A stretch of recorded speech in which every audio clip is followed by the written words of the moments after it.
Bigfoot on the ridgeline, dogman in the shadow in the pine, yellow eyes that shine, vault keeper on the hunt, cryptids in the midnight, humming through the cold.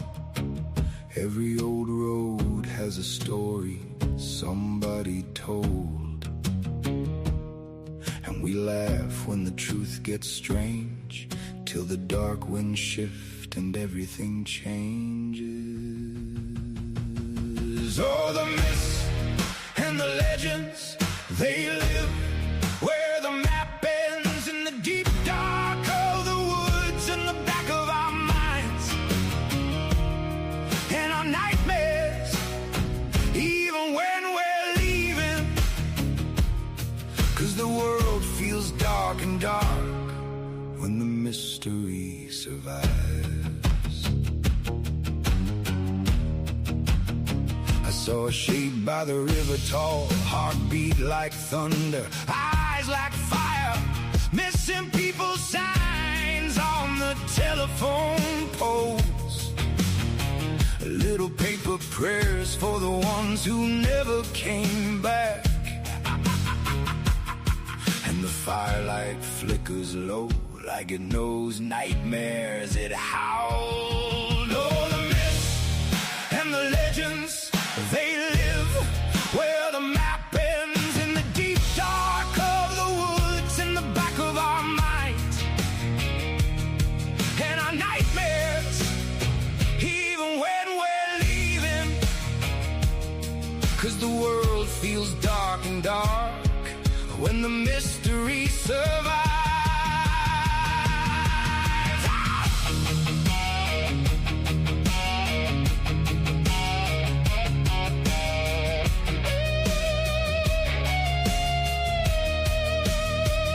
Maybe some are only stories, maybe some are true, maybe fear puts faces on the dark we move through. But when the night gets heavy and the stars go thin, I still hear Vault Keeper call. Be careful what you go looking for.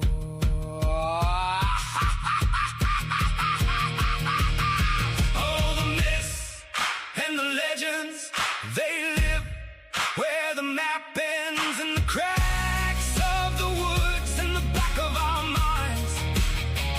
We keep on believing, even when we're leaving, 'cause the world feels bigger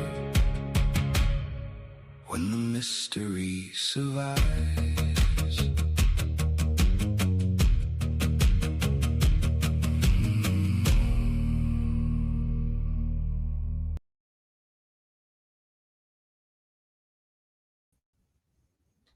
What's up, everybody?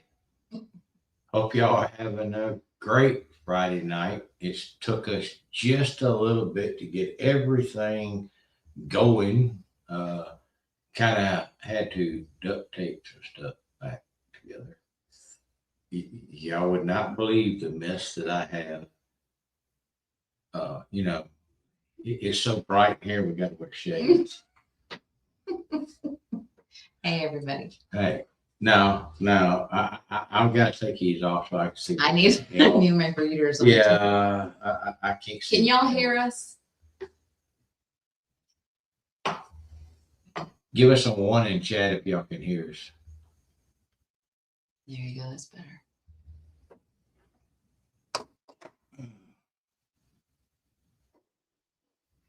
We're doing this a little different tonight. We have actually. Yeah, they can hear us. Okay. We have a little bit of wonkiness going. We're running 2 computers and a very old webcam that it's going to be changed out. Hopefully, if Amazon. Have y'all had any problems with Amazon lately? I'm trying to get a few more people in here, give them time before we get started. What's up? But you can go ahead and complain about Amazon if you Oh my God. And I hope that somebody from Amazon is watching this. I'll send them a link because they did like my reviews that I gave them. They thought, They rejected the reviews you gave them because they were too negative. well, They were the truth. yeah, it was negative truth. Yeah. I ordered the camera. If y'all remember, whoever was in here, if y'all remember the last show, Larry went ahead and told us to go ahead and get the new web camera. And so during the show, I ordered it. It was supposed to have been here Monday, along with another headset, because we were sharing, if y'all remember we were sharing these. Well, Monday came, no nothing. Tuesday came about 3 o'clock that evening, still no nothing. So I called Amazon.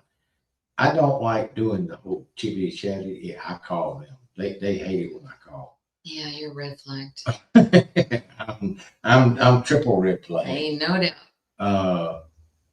Anyway, they tell me, oh, because it went as soon as I called, it went to what? It said it was shipped. Then it went to. You cannot cancel it. That's what it said. What? No. It said it couldn't be canceled. No, it said shipping undetermined or some crap like that. So I tried to cancel it.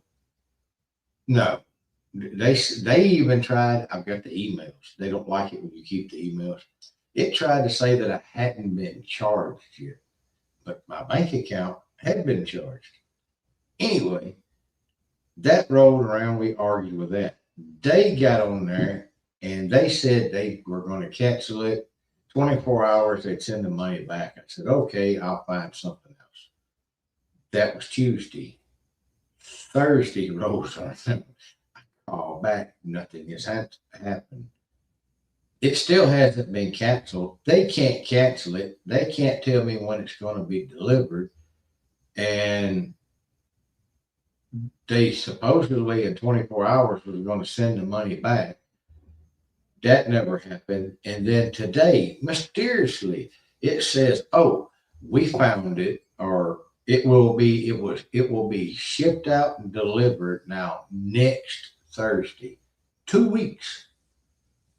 So I called them back and asked them what the hell were we being charged Amazon Prime for if there is no Amazon Prime? Right, because when you originally placed the order, it was going to be within 2 days, right? The Amazon Prime is 2-day delivery. Yeah. Mm-hmm. But that's happened more and more and more. But I know we're not supposed to. It makes no sense. So hopefully by next Thursday, we will have the new camera. It's supposed to be all the bells and whistles and all that. And I can get rid of some of my jury rigging.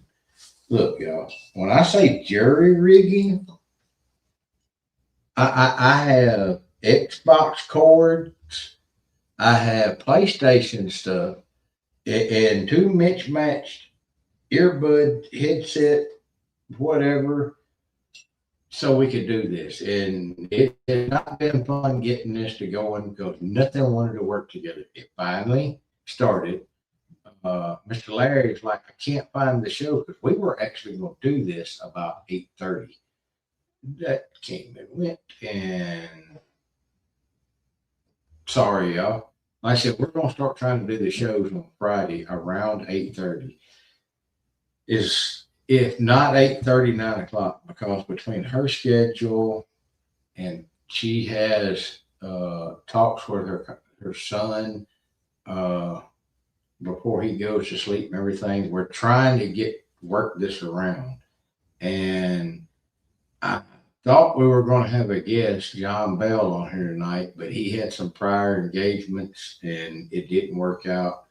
That's okay, because he had a really nice talk with. I'll bring him back on. We'll recover some of this, but do we want to start talking about it? We'll start talking about it anyway. Hold on. I got some. All right, we're gonna go look. we're going to go further left here real quick. And the reason why is last Friday night, I don't know what was going on, whatever. I think some people took a wrong turn somewhere and wound up in our chat. And I say that because I know they don't like me.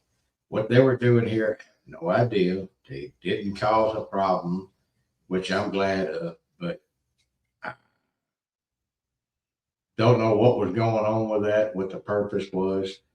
But, you know, all I can say is they come in and be respectful to everyone in chat to hear, hey, you're welcome to stay. You may learn something. I don't know. But for the moderators, thank y'all, because as soon as that person or persons came in, they were dinging the crap out of my phone.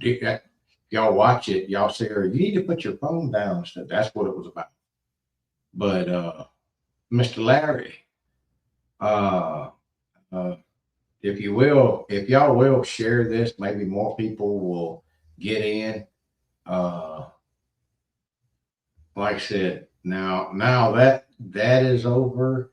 I done went left. That's about as far left as we're going to be going around here. Like I said, it wasn't that major thing.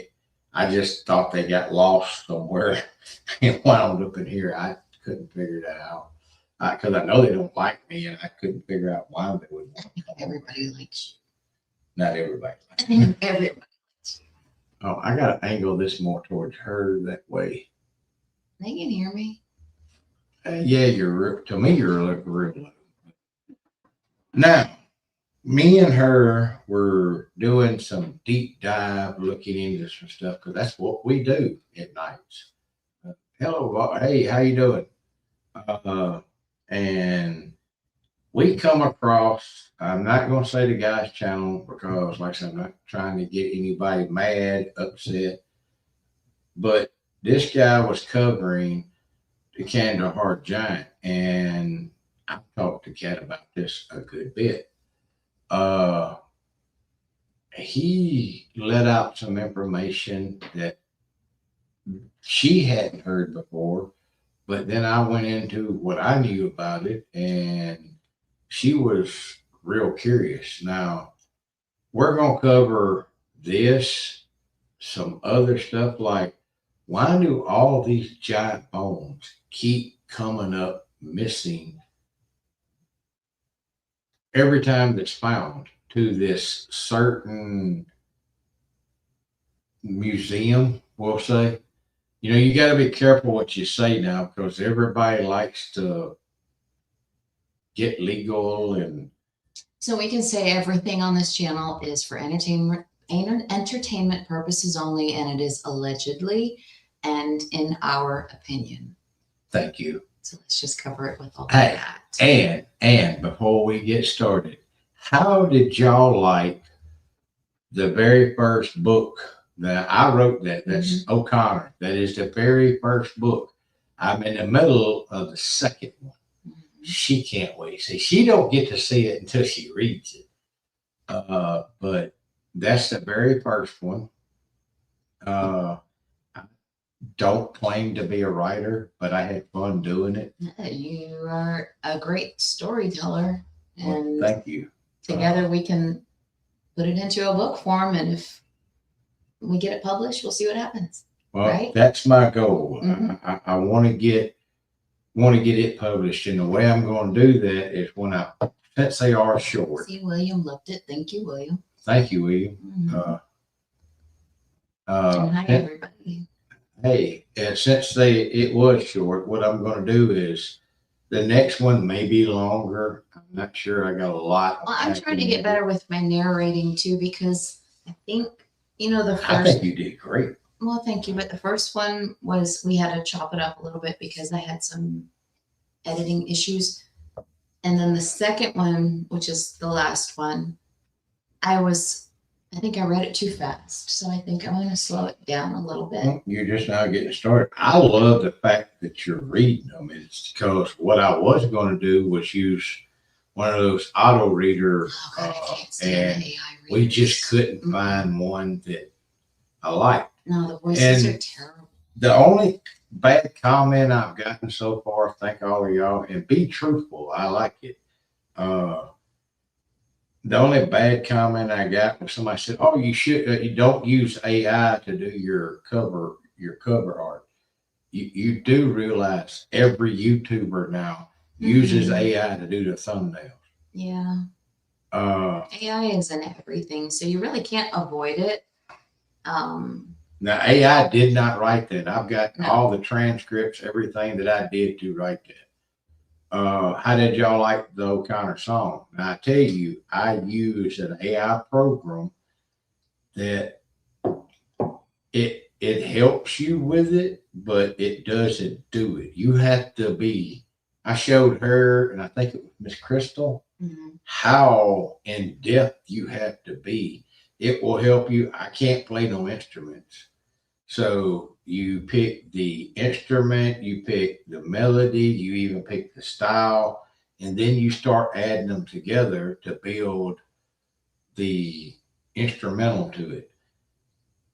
Then you have to write your own lyrics. It doesn't do that. All those lyrics are wrote by me. I got everything down where I wrote them. Now, you can either use an AI voice or you can put your own voice in. And the way that works is I showed Kat because I'm going to do hers next. You put a 4-minute clip of you talking, doing whatever. Then to verify it's you, so nobody can clone your voice or whatever without your permission, you have to read these statements off and it matches it to that voice you turned in. And if it doesn't, it kicks it out. Well, that is my voice. Most of y'all don't know. Y'all are used to me talking like this. Cat loves this part. I make myself sound like this because I don't really like my real voice. My real voice is when I talk. I'm a little like this and I do everything. She really, really, really likes Stop that. doing that right now. This is going to turn into a whole different show. Like I said, this is my normal voice. I've made myself talk the other way for years, and I can go straight back into it just like this right here. So I used my real voice because she loves it so much to do that. So that is me, actually, my voice. I'm not the one singing. I can't carry a tune no more than you can carry a bucket of water with a colander. But figure that one out. Yeah. He likes my Mississippi and what do you call Go it? ahead and make up a word. Go ahead. Antonyms. I don't know what little things that take me forever to She figure calls out. it Baltimore because I just make up words to go along. Anyway, so Hello from where? Broadhead National. from Hello. This is a tiny little screen. Hello from Bankhead National Forest in Moulton, Alabama. I got her on the I it's the MacBook, and she does it. And I have this thrown up on another screen with Windows computer. I prefer Windows. And the reason why is because the MacBook wouldn't use this older camera. All right. So let's talk about the Kandahar Giant. All right, hold on. We got to get you a little better. We're going to start with that specific one first because the information that came out recently, which is kind of all the same rhetoric over and over, but this person stated that it was the husband of one of her best friends, and they were stuck in traffic for a long time. It was only supposed to be an 8-hour trip. Got stuck in traffic, ended up being like 21 hours, and they were completely at a standstill. So he decided to, I guess, start drinking, I suppose. Well, right? yeah, he had a bottle in the car. And I'm not, so let's just say he's not drinking and driving. She was driving. No, that's the reason why they switched seats. Okay. She started driving, and he decided, hey, since I'm stuck in traffic, And I'm gonna go ahead and just yeah, I'm just gonna go ahead and start my Just start calm my down. fun now. And again, he's ex-military, and she'd been married to. She's still married to him, been married to him forever, and he decided to start talking. And what he told her was, if you remember it better than me, you go ahead. However, I want to start off by saying this. And I know there's not a lot of people listening to us and watching us right now, but for later on, anyone who does listen and watch this, before I go any further, when you sign an NDA, and everyone knows who has ever signed one, what they are. When you do that, it is a contract that you read and you agree to. Now, whether it's for a year, 2 years, 5 years, whatever, it's in that contract. That is a confidentiality statement. That is, you are entering that agreement. When you do enter that agreement, I recommend highly that you not only read that contract fully. If you don't understand any part of it, ask for legal assistance. Ask for it to be interpreted to you, for it to be explained. If you decide to ever break that contract, you need to know what the consequences are, whether it's monetary, legal, or worse. Usually with the government, it's jail time. No pass go, no go to trial. You go to federal prison. However, there are certain NDAs signed at certain times when someone gives it to you who you describe as I'm going to say it, a Jason Bourne, just shows up on the barracks in the middle of the night and has you sign an NDA. Straight out of the movies. That's happened more than once. And you've signed the NDA, and whether you're drinking, whether you're having a moment, you don't talk about it, because when you do talk about it, when you do share it with your family, your wife, you're putting them all into a very bad situation. You can refer back to the people, I don't know who's on the contract. Maybe you got a piece of paper that shows someone you can contact on there. You contact them if you want to talk about it, if you have a problem. I understand that, drinking alcohol or whatever loosens you up and something might slip. You just have to make sure that you don't slip. That's all. Yeah, because they don't care about that part. They care about loose lips sink ships, and like I said, they don't care. No, they don't care. And this information that got out recently can be traced back to someone. I can pretty much guarantee you, and that's not going to be a good situation. I don't think so. No, for him or his family, because if a Jason Bourne type of person delivers it, that's exactly how he described it. That's how he described it. That's not how we're doing. He said a Jason Bourne-like guy showed up, woke me up, had 2 other MPs with him, told him to get dressed and follow him and bring another person. One or 2 people from his. Well, he said he didn't even recognize the MPs, and he don't know how the hell they got on his base.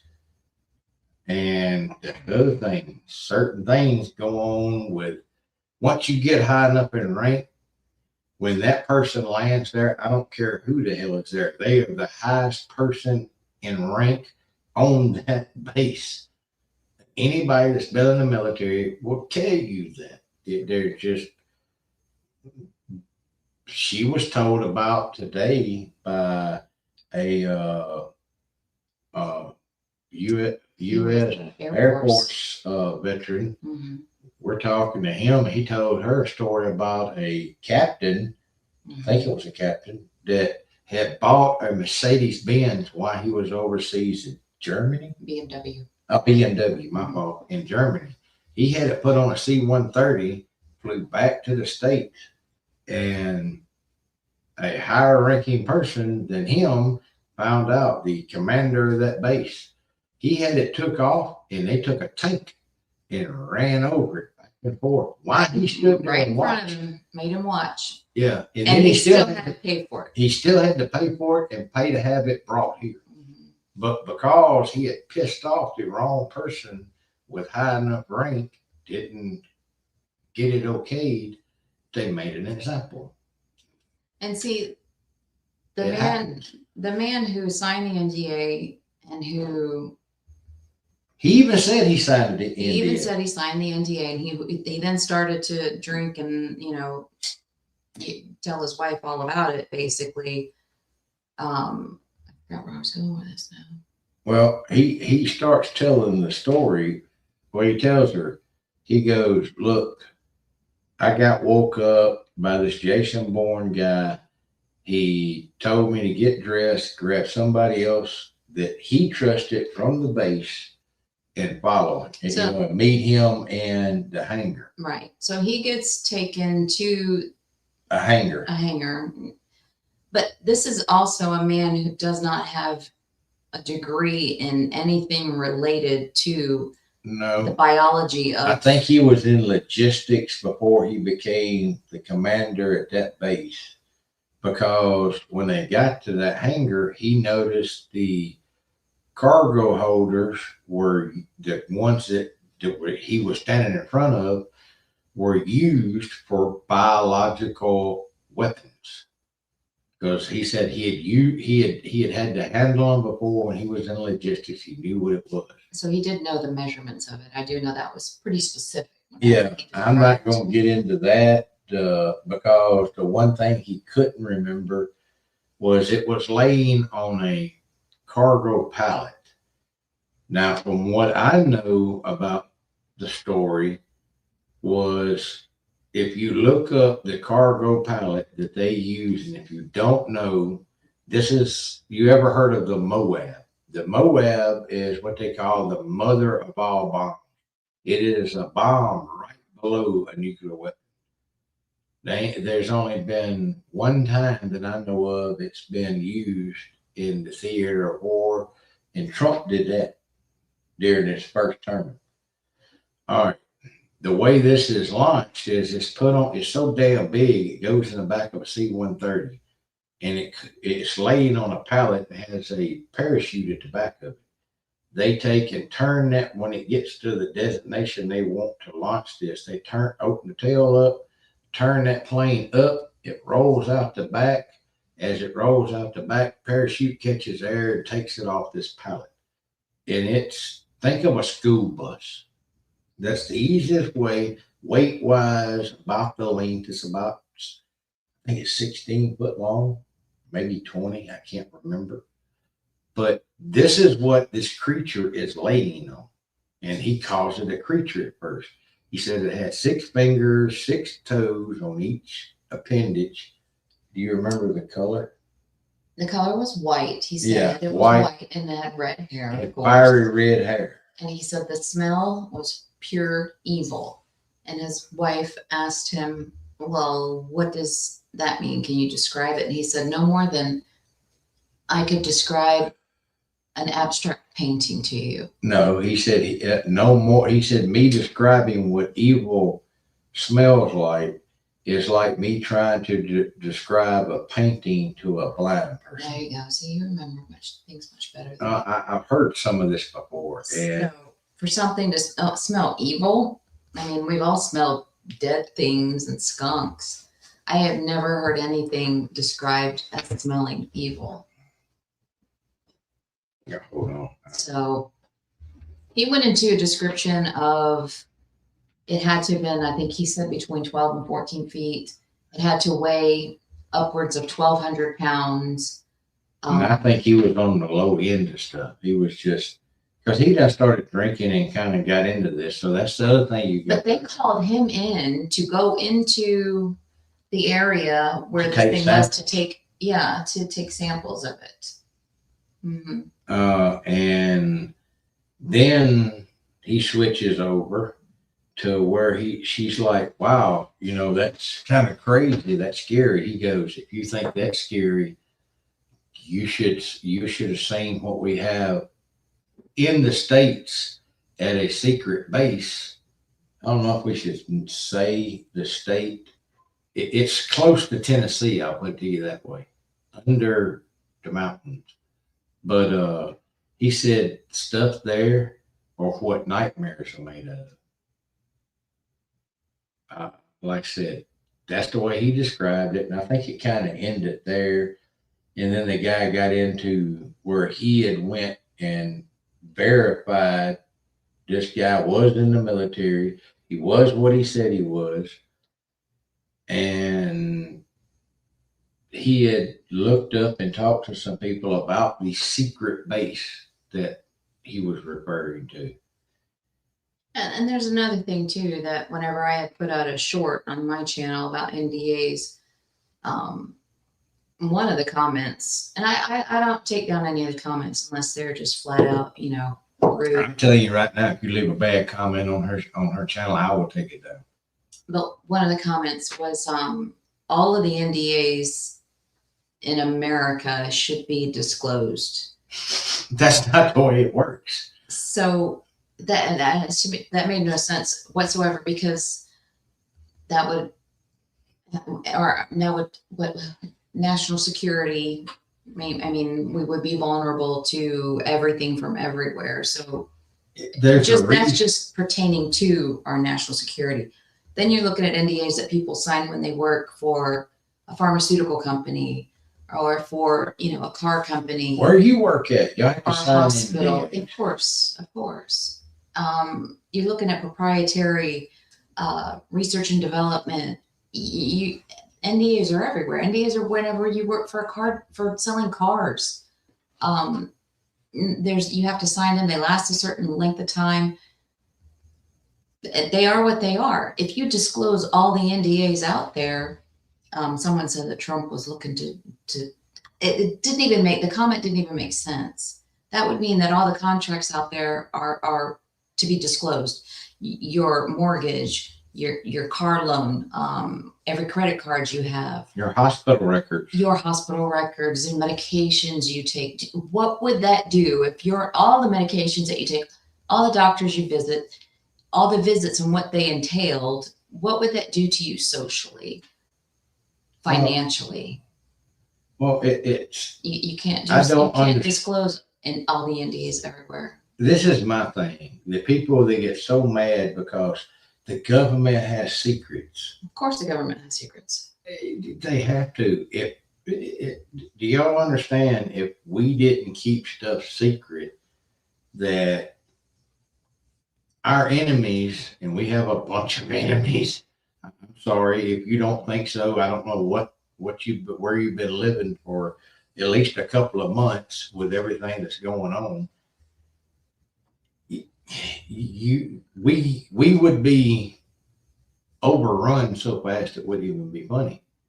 And we're already being overrun by what's going on now. I have no problem with anybody that comes here legally. I have a problem with people that come here illegally.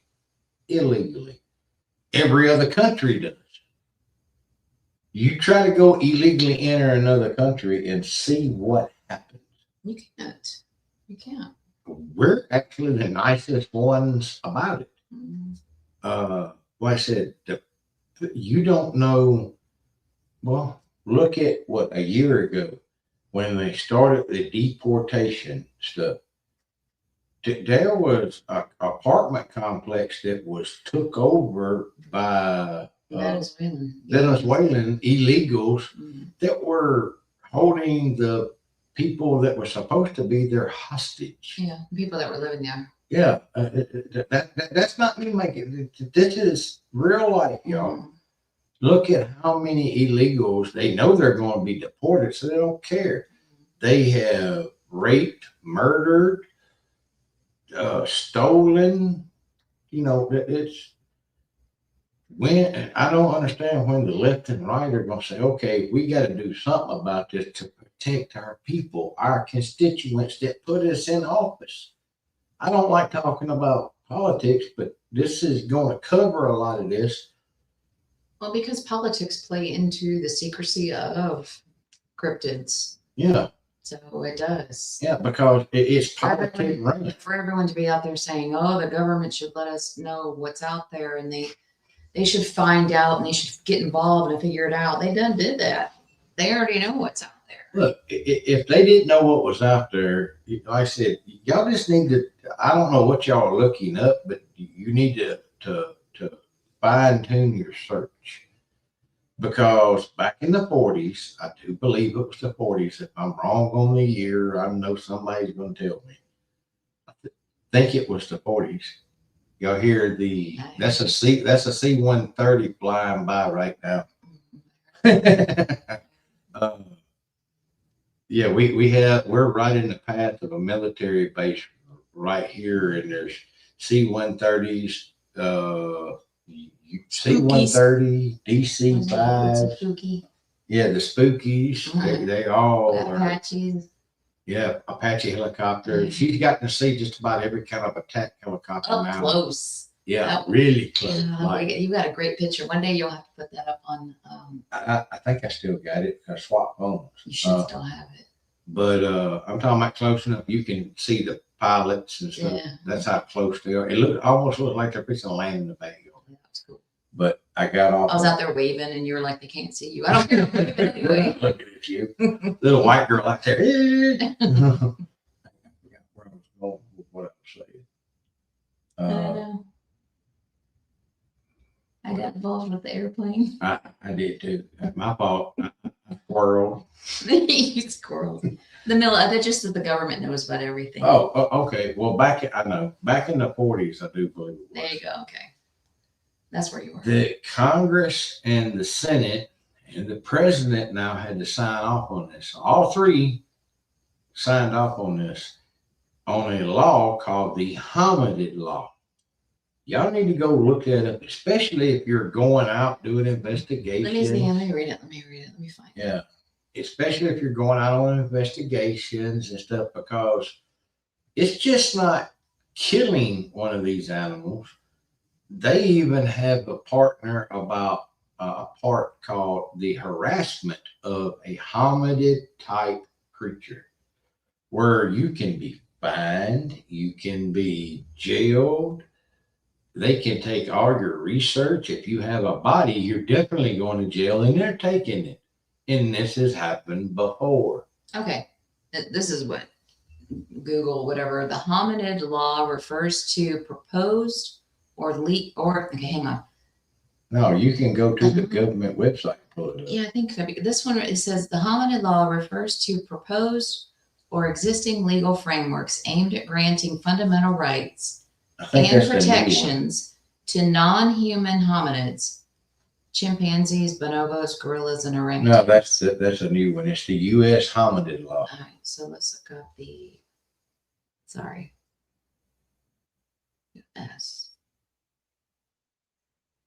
All right, don't have dead airspace. Keep talking. Hey, Lethal, for y'all, this is my oldest son right here. What's going on? That's my baby gorilla. Yeah, speaking of gorillas, the hominid law protects Will.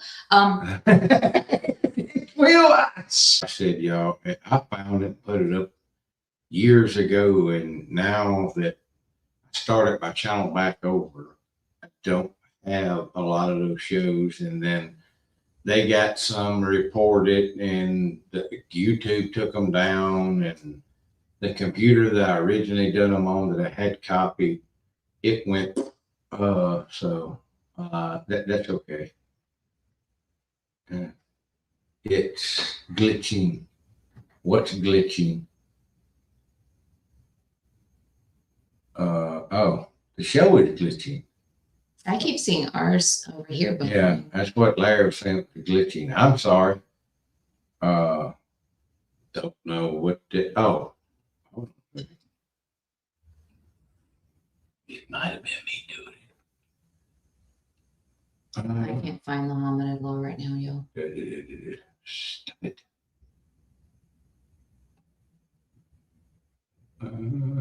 No, ain't everything. Why are you doing that?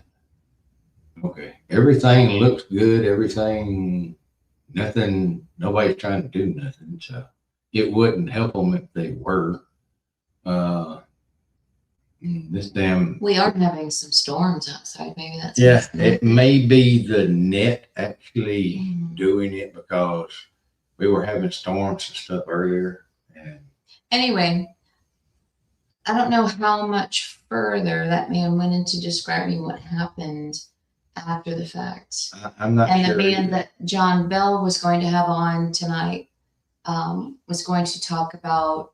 Well, he was going to talk about. We're not going to have him on. I don't want to have anybody on that Right. that actually was involved in this because that causes problems for them, me. It's not worth it to, you know, just allegedly. This is what John told me. He was eating lunch with one of his friends, ex-military friends, and they were started talking about different things. And come to find out, this guy right here was either on the aircraft, part of the aircraft group. I'm not sure of that, and I don't want to get nobody in trouble. So he was part of the Bringing the giant where they took bringing him. the giant to wherever they brought the giant to. And some people say they took him to Europe. Some people say they took him to out into the seas. It was brought back to the U.S. And some people say he's brought to the Up US. in the mountains, So, there's a base. Y'all all heard it mentioned. We called it the zoo, is what we called it. Anyway, this guy tells John, hey, look, I was part of that. I watched them load the body in.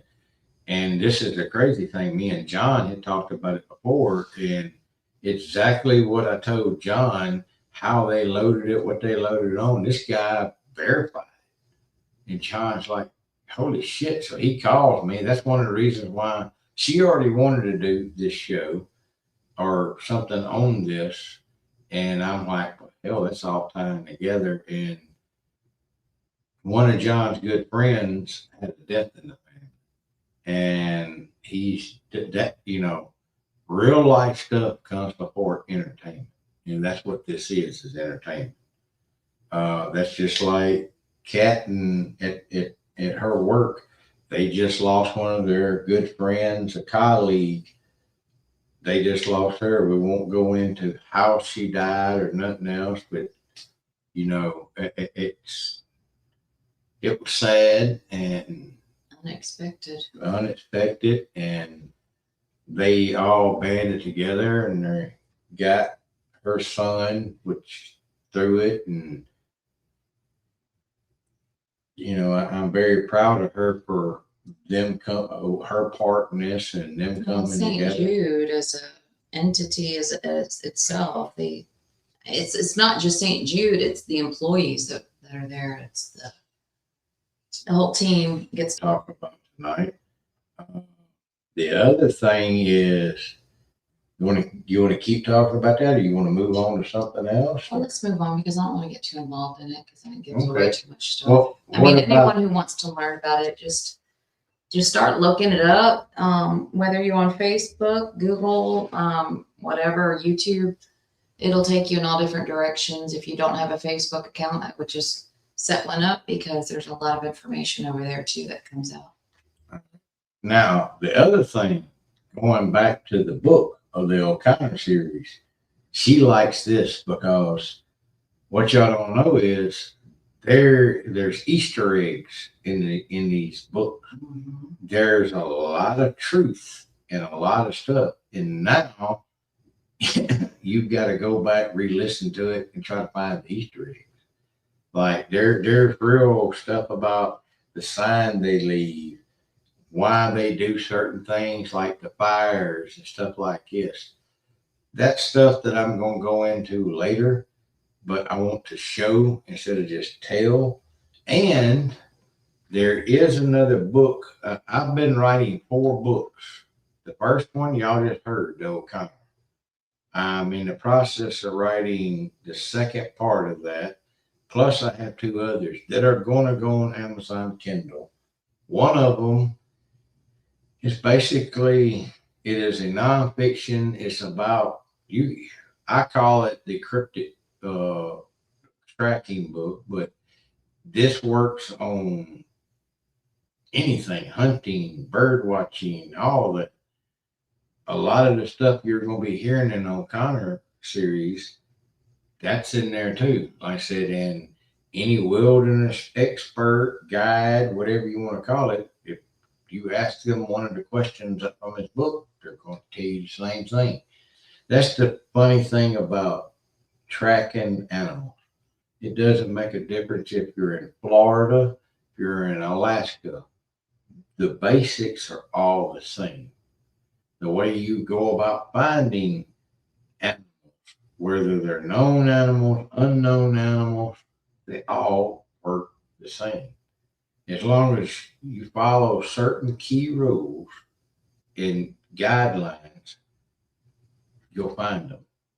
And once you learn That's the thing too, as you're saying that, you know how we always look for footprints, right? When we're looking down, it just dawned on me. they don't know what they're looking at. Well, no, that's the thing too, is that whenever a lioness, this you've seen this on National Geographic, when she's stalking the alpha, she's in the front, and the other ones are where they're supposed to be.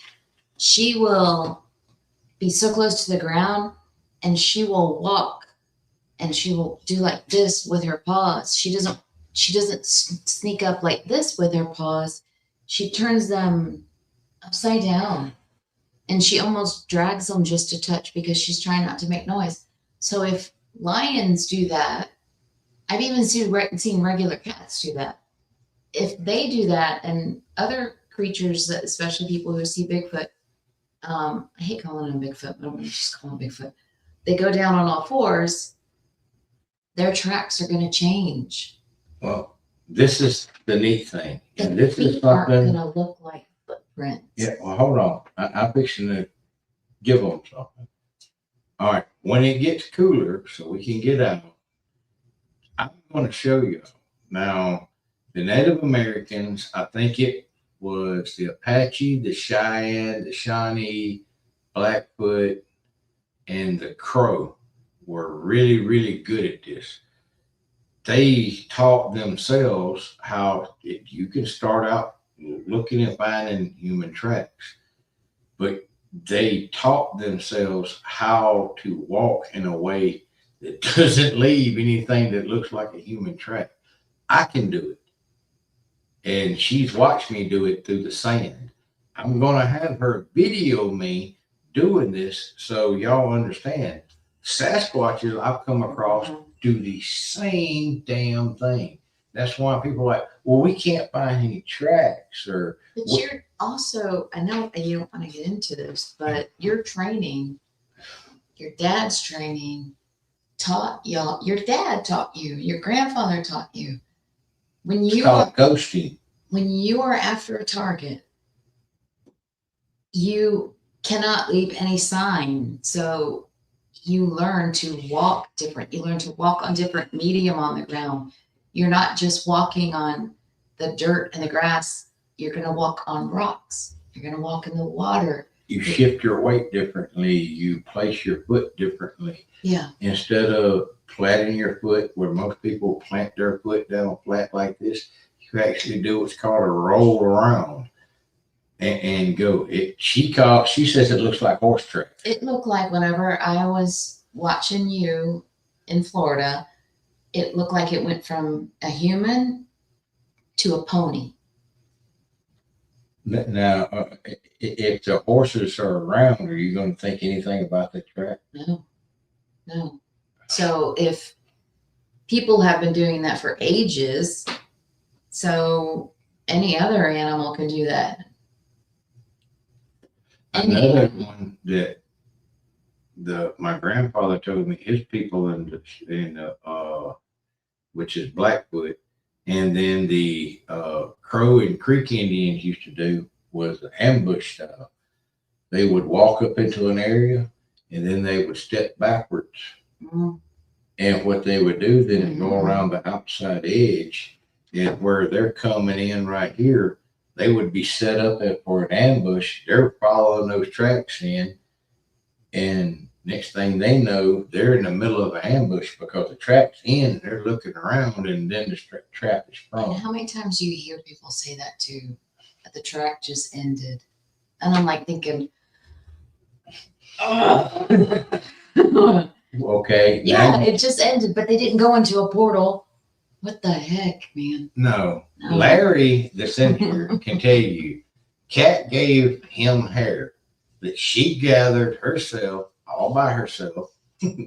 And when she got to looking at the hair, y'all, I watched this woman cry over this because it's one thing to be told, but when you see it for yourself, and she has a scientific mind, she went berserk over this because it actually explains We were a lot. We were at a truck stop having We were dinner. eating dinner. We were starving. Yeah, But we've once- been out hunting all We had been out hunting. And once I started, we were nasty and stinky, and I started pulling the hair out because the food wasn't there yet, and I had it on the table, and then I took pictures of it with the phone, and I started crying because everything It made sense. everything made sense. It did. All the puzzle pieces of a certain part of a huge puzzle just fell into place right in front of me.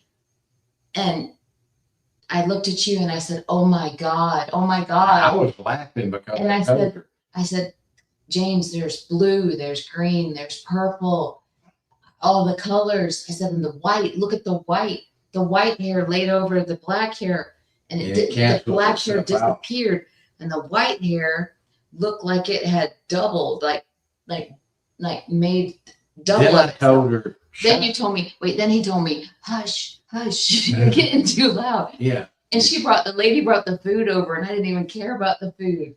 Well, then I told her to take her phone, just put the phone on the light on the phone, and start shining it at different angles. And Everything changed. the hair, some hairs, you take the light off, the hair's laid. You put the light on it, the hair is gone. It's disappeared. Mhm. I still have those pictures on my phone. I Yeah, do. It I think I still have them on my Yeah. phone. I know you won't be able to see them on here, but Larry's got the hair now. yeah, that's the other thing. See, some of this I'm giving away. She's giving away. Me and her are a team. So whatever I've got, she's got. Whatever she's got, I've got. We're going to be giving this away to other researchers because this is the best way. Because you can't send. I get sick and tired of hearing people send it into a lab to get. I deleted most of the No, wait a pictures. minute. Let me- Hang on. No, Wait. give it to me. What? What are you gonna do? Here, I'll send it to you. Sure.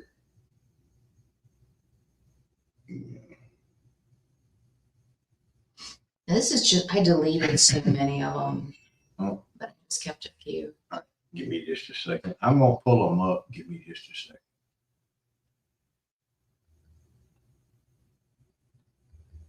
That's not it. But they are absolutely amazing. The black has every color of the rainbow in it. All right. Hold on a second. I actually have to bring this down. This one here is going to show you. This is just taken at a diner with my Android, but this will show you where the Oh, no. white hair goes over the black.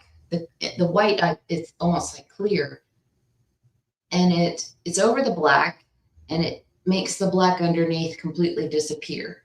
And there's no reason that it should do that.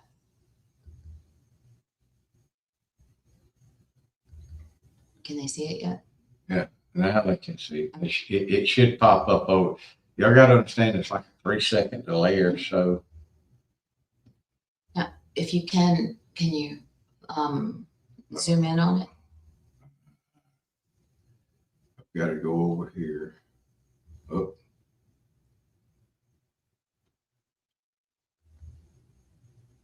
Okay, so It won't let me. it won't let you zoom in on it. Anyway, in the center, There. okay, in the center, you'll see the light clear color like polar bear. They're perfect. You can see how it negates the dark hair underneath. Now this thing obviously went over a fence. That's where I got it from, a barbed wire fence. Now there's no cows, there's no horses. No, there's no. nothing else. And the thing This is hanging off the top side of a 4-foot fence. And the thing is that I know this now. Unfortunately, this came from between its legs. That's why, you know, it stunk like it did, which is pretty disgusting. And you cannot wash the stink off. You have to wear it off. No, it's oil. It's just an oil-based musk. But I want y'all to take a look at the light hair laying right here. over the dark hair. Right here. That cancels everything out and it disappears. So whenever people say, look right here. you know, how come there's no clear footage? You see it right there. Y'all see that. This is taken on a table in a diner just from the hair I pulled off. It's on a napkin. I don't think it's even on the napkin. I think Yeah, it's on the napkin. okay. But look, right there, this is canceling it out. Yep. This is canceled out. And this is canceled. look how blurry the white is, but yet the black isn't. Hold on, I want to show you something. And look how black the black is. The black doesn't even have Hold on. You're a getting carried away. reflection. I know. Look right here between, all right, this is black hair, right between this white strand and this cream color strand. The hair, the black hair starts changing colors. It does. And I'm telling you, the black hair has purple, green, blue, red, copper, all on one strand, all those colors. No, the hair that I found on the other property, Mr. Don Johnson has that from Monsters Among Us. No. Midnight Amongst Monsters. Monsters Among Midnight. I'll find his link and send it. That hair was off of something else. I'm not sure what that was, but you couldn't even burn that hair. I didn't try burning this hair, but it stunk so bad I wouldn't want to burn it. Well, look, like I said, the black hair is disappearing. It's turning white. But this is before she shined any kind of light to it. This was just with the. This is just taking a photograph. That's why you get the blurriness from all. Well, every photo is blurry. It's going to be blurry if it's doing this. Because they're not just one color. They're different color. And if the hair is like this, it's all gonna look blurry because the way it's bending the light, it's refracting, it's reflecting. All right, I want to zoom in on something else right here. Do you see the end of the way the end of this hair looks? That's the end of it. It terminates right there. The end of these hairs, like the light from the place, is making it give off this like hazy color. Yeah. Well, that's just the light from here off of one hair. Let's zoom back out. I don't think there's another ending we have. I have other pictures. This is the other neat thing. You see this right here? This is indicative of squatch hair. It'll have these little lobes like this on it. There is no center in this hair, and it's almost like wire. Like, look at this. This is a hair laying over top of another hair. I said, I'm not no hair expert. I'm not no expert in anything except for screwing up. I'm really good at it. I'm going to get rid of this one. Stop sharing. Hold on a second. That way, y'all, we can get back on. Stop sharing. There we go. I'm running through different screens, y'all, so give me just a second. There we are. Back in. There's the cat. But that's what I'm talking about. That's some of the stuff I'm gonna get into. This is stuff that I've known forever. I've told her about it, but I didn't have a way to. I'm not the best person sometimes to describe something, and you can describe it. The best way I was describing it to her was like fiber optics. but the different ways you shine different kind of lights, and this will mess with people. And what I tell you is go get you a couple of prisms, because that's the way these hairs are. Line the prisms up, shine a light straight through one prism, through the other prism, and watch what happens behind it. Because you're bending light now in different ways. All right, now take that concept and do it 1,000. Because think about it, off of one section of just look at your arm, and in a 1-inch square, try to count how many hairs is right there. So now think about it covering, drooping down. There are some spots on a squatch that will be kind of hairless. I don't know if it rubs off or whatever, but think about it. And it backs back into a couple of bushes, and now it's in shade, light, and different. The sun's hitting it in different areas. They can almost look like they disappear or they step into a portal. Mm-hmm. This is the thing. I'm not saying, understand me, I'm not saying there aren't things out there that can disappear or go into what you call a portal into another realm. Those are not flesh and blood, biological animals. There are stuff out there like that. I don't fool with them. If you call me out to your house and tell me I had a 10-foot creature standing behind that door and it's in the yard, I'm going to go out there and I'm going to start looking around, because something that's 10 foot that's wider than a piece of plywood is 1,000 pounds more. It's going to leave sign. If you go out there and stand out there in your yard or in the woods, you're going to leave sign. And if I can't find any sign of anything being there, I'm going to come back to you. I'm not going to call you a liar because I wasn't there. I don't know. All I know is whatever you saw wasn't flesh and blood. And I don't deal with that. So I suggest you call a priest or something like that. I don't know. Hey, girl, what are you doing? I sent you a message on there. You need to email me and send me your number again, because I've got a new, where the hell did it go? I have joined the dark side. I have a new damn iPhone, and my other phone impregnated itself in the battery. So I went to the dark side because the camera systems in the iPhone 17 Pro Maxes, I tell you what, I can't go buy a camera to record and stuff with the same quality. It's like $2-3 grand. So, but like I said, that to get back to what I'm saying, I squirreled again. Yeah, you did. I'm sorry. Where was I going with this? I'm sorry, since I had my stroke, y'all. Do it. We're just tired. But like I said, when you take a picture of it, I guess. There are things out there that are not flesh and blood. So I understand that. And that's one of the things in one of my other books that I go into, because I don't know how to, besides, praying to God and asking God to bathe us in the blood of Jesus Christ, give us the full body of armament to defend ourselves against this evil.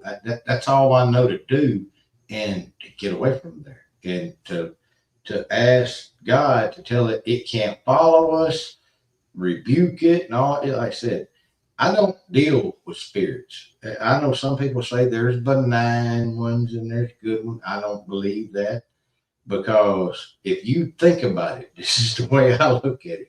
If you died right now, are you going to hang around to talk to your friends through a Ouija board or move salt shakers around or whatever? No. If you're bound to go to heaven, you're going to heaven. You're going to be up there and be at peace and see all your loved ones. I don't want to hang around down here. No, so just left them here. Why would you still stay? Yeah, so why? So to me, if there's a spirit hanging around down here, it ain't a good one. And the other thing is, can say it's mean, not mean. If I didn't talk to you when you was alive, I don't want to talk to your ass when you're dead. I just so I don't do ghost stuff. I don't do spiritual. No, I leave that alone. Like I said, if I come out and I can't find sign of a flesh and blood of something around where you said, I'm going to tell you right quickly. You need to call somebody else. This is out of my wheelhouse. I'm not qualified for this in any kind of way. And I'm going to leave. Now, if we come out and I see where stuff has been broke and stuff is smashed down, okay, now we got something we can work with. I don't know what it is yet, but let's find out. And this is the craziest thing. I wish it wasn't this way, but she will tell you, since she's been around me and we've been doing this, 9 times out of 10, it is not nothing cryptid. It is usually a known animal, and it is something that you wouldn't believe. A lot of times, bobcats, cougars. Heck, around here, we have We have a bear. Oh, I was gonna get to that anyway. There's a big stench in the front, and when you walk out, and then there was this depressed area in the what do you call it, in the bushes. The bushes are stomped down, and the stink was, I was like, oh my God, it smells worse than my cat. Do we have a big cat out here? And they're like, no, because this depressed area over here, we saw something big and black go across the yard, in the backyard. We've got like almost 2 acres, and the woods are back there, and then a farm behind that, and another farm and more woods. So it was like I'm thinking, oh great, we've got a squatch. It stinks. I ain't saying there's not one around here. Oh, I think there are, but anyway. One morning, they get up. I'm going out to go to work, I think, and they're like, that much to you. And the boys are like, look at this. And it had rained, so there's wet tracks on the pavement, the sidewalk. And then in the right straight out of the front door. And I looked down, and as soon as I saw it, I was like, that's a bear. There were bear tracks. We have a bear coming to the front door, sleeping in the bushes. And I was thinking, but there's no way. But then I guess the house had been nobody lived for months at least. So we thought maybe it was a mama and her cub. I still think it's a young male bear because it's leaving so much scent. And but this is the thing. It doesn't mean any harm, I don't think. So what I did was, because of how I grew up, I went and got red pepper flakes, sprinkled them all around the house. And for the last 3 weeks, the scent has been that lingering scent. But it rained gone down. A couple of days ago, and the very next day you could smell that scent back. Yeah. So I don't want to hurt it if I don't have to, and I hope nobody else does. But if you see sticking right over her head, right about there, that's another. That's the other thing. Not only for unwanted animals that want to come in, but people, huh? What were you pointing at? You don't see that barrel sticking over your head right there? Oh. Matter of fact, lean that way. There. Oh, right. We brought that out. That's a predator. We had to. We had to bring that out. Yeah, that's one sitting in here, because that door goes outside. That's not the door to the room. The door to the room is over there. There's one sitting there. Our room is right above here with a balcony. There's a 350 Legend sitting up there. Because if it's a bear or whatever right now. Well, if she's getting attacked, I don't want to. Hold on, I got to go get something. There's something sitting around where somebody can get to it. Yeah, because the tracks that morning, I've seen alligator tracks. They were that V shape kind of, but you could perfectly see the hair from the claws or whatever. I was like, Well, oh my God, that's I good. showed her something else too. In the flower bed, there was a double footprint, and it looked almost like what you would think a Squatch print, but it's a double step. And see, that gets mistaken for Squatch prints. Like I said, what is Destiny saying over there? I can't read it right this second. I gotta clean my glasses. Hold on, I gotta catch up, Destiny.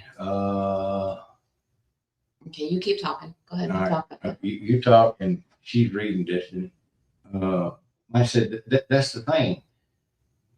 Sometimes, like I said, your imagination, especially if you're into this, your imagination can run away, and it can be. That's some of the stuff that we're going to be showing. And some of the craziest is the animal sounds. A fox will make some sounds that will raise your hair. What is it? This is some spiritual attack that this person's been going through. Oh, that's not good. Can't help you. I got a Bible. Excuse me. That's about as much help as I can give you. And that's bad. Yeah. But like I said, there's animals that can make sounds that you would never, ever think. And little bitty animals can make some of the craziest. A bobcat will sound like a baby crying, will sound like a woman screaming. A fox will make some ungodly damn noises. And that's just to start with. I've seen grown men turn just as white as a sheet of paper over a fox. There was another a bird sound that I heard not too long ago. Remember I told you I was out there? Yeah, this was in the day. Usually bird sounds at night, I would wonder about them because, especially if you don't hear it fly off, birds don't make sounds at night. But it sounded like a gulping. Remember I told you? Well, there was something suspicious. Now, in the Bigfoot community, I hate using that word too, but in the Sasquatch community, whatever you want to call it, that's just as it's so stupid. Well, even the word Sasquatch is a ripped off, chopped up word, native word for what they call it. Bigfoot was just a term given back during the right before Patty, over in California, a journalist titled it Bigfoot because of the size of the tracks. That's how we got a lot of this stuff. That's like around here, you got Wild Man, you got Pig Man, you got Booger this, or the monster of such and such hollow, or that's why a lot of researchers have problems finding stuff, because I'm a country ass boy, so I understand country lingo, and I understand what to look for country, what people would call it, like a catamount, a catawamp, catawampus, a catawampus and a catamount. They're two different things. Then you go down to Louisiana, you got the rougarou and the lugaroo. Yeah, and the lugaroo. Like I said, they're three different, actual, totally different things. And down there, anything and everything is either a lugaroo, a rougarou, or I can't pronounce it. But basically, it means the same thing. Then you got around here, there's supposedly, in the Shelby National Forest, there's supposedly witches that are in control of shapeshifters. That's not a good thought, because that's like right around. I don't believe that. That's not a good thought. From what I know about shapeshifters and Native American lore, that's the whole thing. That they don't want to be controlled. They go against everything that is mainstream society. And that's the other thing you need to understand about these squatches. It took me a while to get her to understand it, because I don't know how no other way to put this than put it. Y'all are not used to thinking like a predator or a killer. Wow. That's the easiest way I know to put it, just directly. No, don't bring that. The moment I had a clarity. Don't bring that up. Well, I'm just saying, no, she when she had that clarity, it clicked, it made sense. People put human traits on these creatures. They even put human traits on dogs, cats, people are guilty of it and they don't realize they're doing it. These things are not there to be your damn friend. No. They don't want nothing to do with us, most of them, if they can help it. You got some, like in the story I told, Goodway. Goodway are the nastiest, meanest pieces of garbage on the planet. I'm going to talk about my moment of clarity because I have to. Can I? Yeah, I want you to go ahead so they understand this. Oh, it's horrible. Anyway, I'm going to have to divulge a little bit of what you used to do. Okay. Be as general as possible. So in order to get the attention and people and things to come out, you have to wound one of theirs. So if one of theirs is wounded and screaming for help, and you're waiting in the back and hiding, and you hear someone that you love screaming or your friend screaming, you're going to go out to help. Once you go to help, you are done. You done been got. So if you hear crying in the woods, if you hear a woman screaming in the woods, if you hear, what do you think those sounds are that people can go to and get, right? That's why they always told you growing up, or the natives would tell them growing up, if you hear something in the woods crying, if you hear anything like that, don't go to it. Right? If you hear it crying in the woods at night, don't go to it. Don't go to it. If you hear your name called, don't go to it. Oh God, no, don't go to it. I just realized I had this mic pointed the wrong direction the whole damn time. Oh well. Did you notice the sound change? Yeah, I noticed the sound change. Because I had my idiot ass when I was trying to fix stuff earlier. I pointed to But I'm going to tell you guys how I came to that moment of clarity, and it's going to sound really morbid, but it's not. I was having coffee on the porch, and I saw a bird land way in the back, and it just didn't look right. So anyway, I went out there, got the bird. It was a baby, and so I brought her in, and Vault was still sleeping. I put her in a shoebox, and I waited for him to wake up because I knew I had to go find her nest to go put her back in. So as I have her in the shoebox and I have her on the porch with me, all the other birds are just going nuts. They're going nuts. Well, I put her in the shoebox and she got quiet, and she's small, but she's loud. And I'm kneeling down with her, and then all the birds calmed down. So it got real quiet.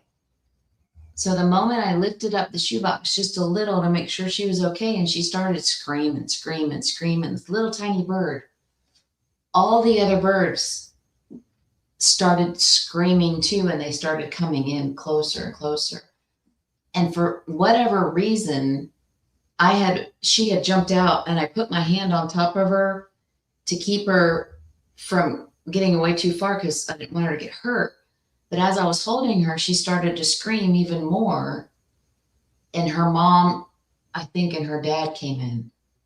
And I was holding her, and I was watching all this happen. And I realized, as you talked about before, I'm sorry. No, that's all right. You mean to say it? I'll say it that way. I used to be what y'all call a sniper. We don't like being called that. And I know before I left, there was a lot of controversy. People saying I was bullshit. I was this. I was a liar, fake fraud. I got accused, all kind of stuff. Well, you know what? I wished I was. It would make things a lot easier and a lot better. But she can tell you, other people, John Bell, Larry that's in here, hell, even Destiny that's in here. I've always, see, my problem was I was too honest before, and I learned my lesson. But one of the tactics we used to use, and it's been used for years, if you wound someone on the battlefield, that's, or if you, let's put it this way, this is the way we were taught it and we were explained it. If I kill you, that's one person off the battlefield. But if I wound you, now one or more of your friends are going to come to try to drag you away. Now I just turn one target into multiple targets. What you don't know is you're still going to die, because the way I wounded you, you're going to bleed out. Just look up how long it takes somebody to bleed out from a femoral artery. You can still talk, you can still scream, you can still do all other things. Now, you may think I'm an evil, despicable, nasty person, and you have that right, and you're probably right. Hell, I would even agree with you. That's the way I used to be. This woman sitting beside me changed me. This woman sitting beside me put humanity back into me when it was long gone. Now, I said, you can believe me, you can call me a liar. I don't give two shits. It doesn't matter to me what you think of me. Hell, I probably would never meet you, so what the hell does it matter? And if you put a nasty comment in here, you know what I'm going to do? There's a little button over there that says delete and block. I don't have to listen to you. I don't care your opinion about me. The other thing is, for all those people, well, you need to show us proof. I don't owe you a fucking thing. I don't owe you a fucking thing. And my proof, he's got to meet plenty of my fucking proof. I have learned from him so much that I used to think was, oh my God, that's horrible. Oh my God, how could that happen? Oh my God. Then I got to watching Delta Force SAS men talk on shorts, on YouTube, on Facebook, other men and women like him who said the exact same thing over and over and over again. And holding that little bird that day, I was protecting that bird, but all of it sunk in real quick because I saw the reaction of that little bird screaming from all the other birds. They all started coming in, and it was like, this is real. This is all real. And everything he's ever said is true. I need to say something else. I need to clear the air on this, because a lot of people accuse me of this. I need you to understand, if you're watching, go back and watch it, whatever.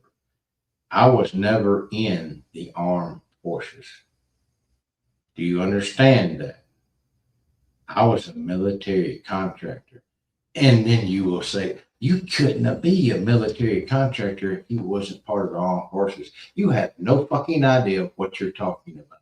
Do you know how many kids they recruit, especially with special talents? She's gotten to meet a couple.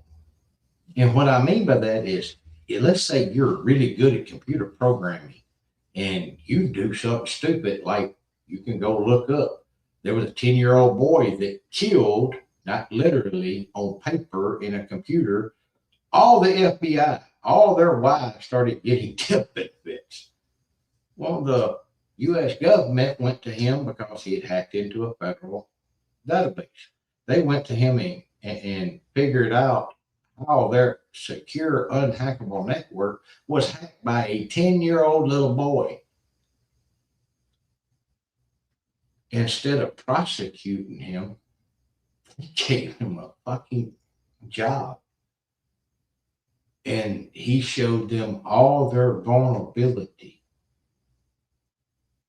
There are 18-year-old kids right now flying drones in combat situations. You know why? Because they're really good at playing fucking video games.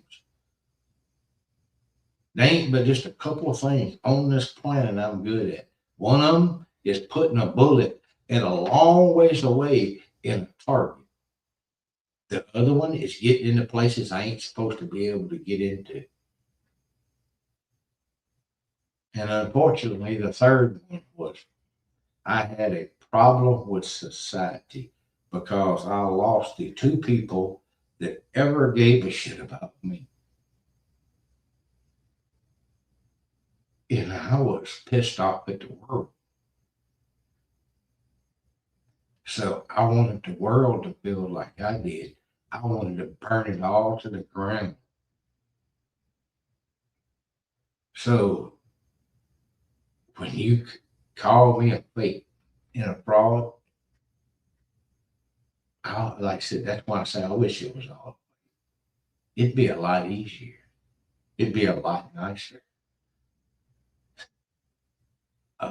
And for the stolen valor, like I said, that kind of pissed me off. Pissed off a lot of my friends too. Like I said, they even got another guy to go after me for that. I never, ever, ever said I was in the armed forces. I was a contractor. And then I had people, oh, you couldn't be a contractor unless you was a Navy SEAL. You have absolutely no idea what the fuck you're talking about. Go do your shows, go do whatever you're going to do. And if you don't like me, flip the channel. I understand somebody that cared about you a long time ago told you you had an opinion and it mattered. They lied to you. Opinion are like assholes. Everybody's got one. Just some stink worse than others. I wasn't going to get into this. Never was going to say anything. Oh, no. It's just because it needs to be said because they need to understand where I'm not just blowing smoke up your ass. Like I said, you can take it, not take it. I don't care. You cannot listen to me and think these things are friendly forest creatures. See how well that works out. Do you, like I said, go look at how many people in the Americas go missing every year that are wrote off. There are animal attacks for animals that don't even exist where they are that supposedly just showed up, attacked them, and now they're gone. The only animal I know of that eats hide, hair, bones, teeth, everything. There's two of them. One is a hog. The other is a squatch. Ask anybody that's ever been around hogs. They'll tell you, throw a person, strip them down naked, throw a person in there. They'll eat toenails and all. Ask them. I'm not telling you nothing you can't ask somebody or go look up. Squatches, she's seen with her own eyes. I didn't have to tell her. She found out. You tell me how teeth get into shit other than it had to eat it, try to digest it. You know, 2 + 2 = 4. But like I said, the stuff she's talking about now, like I said, we wasn't going to talk about anymore because of all the negativity and all the bull crap. I don't care. I'm doing this because I want to, not because I have to. I could have never came back on YouTube. This lovely lady sitting right beside me told me to go back to doing what I enjoy doing this. I enjoy finding, especially when somebody really wants to learn. I like showing them. I don't know. It's just that part of me. I just know for a fact that these people have no idea who you are and what you're capable of. And that's okay because I don't think they want to know. But the fact that they get to listen to you is a privilege beyond anything you can imagine. And that's not just me because I'm in love with him. No, because before I fell in love with him, I learned about him. And I was so deeply impressed. Hell, I was even told that People ran me off of YouTube. Nobody ran. Nobody. There's I laughed like I thought that was so funny. there's no one on this planet that could stop him from doing anything he wanted to do. Not one person on this planet. I don't care who the fuck you think you are, the president of any place, the king of anything. I'm not scared of no man, no beast running this. The only thing I'm sorry, I'm I'm worried scared, about. but I don't care. There's no one that could run him away from anything or stop him from doing anything. I'm too stupid to be scared. But I just know for a fact that all these people in here think that they know who that they're listening to, and you still have no idea. And yes, it is a privilege to be hearing him talk. I don't know I don't about even that. hear what it's about that you're talking about. I don't know if it's about that, but like I said, I know about that and what I've heard other people say. And actually today, just in Walmart, we came across a total stranger. a man who worked in the Air Force. He still does. He still works on jets. And I it mentioned a few over- things to him, and And it next turned thing, into an hour and a half of them going back and forth in a language I did not even understand.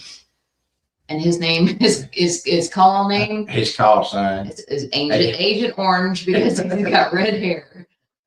And I was like, oh, he's like, yep, somebody could, the general, whatever, called it to me, and that it stuck.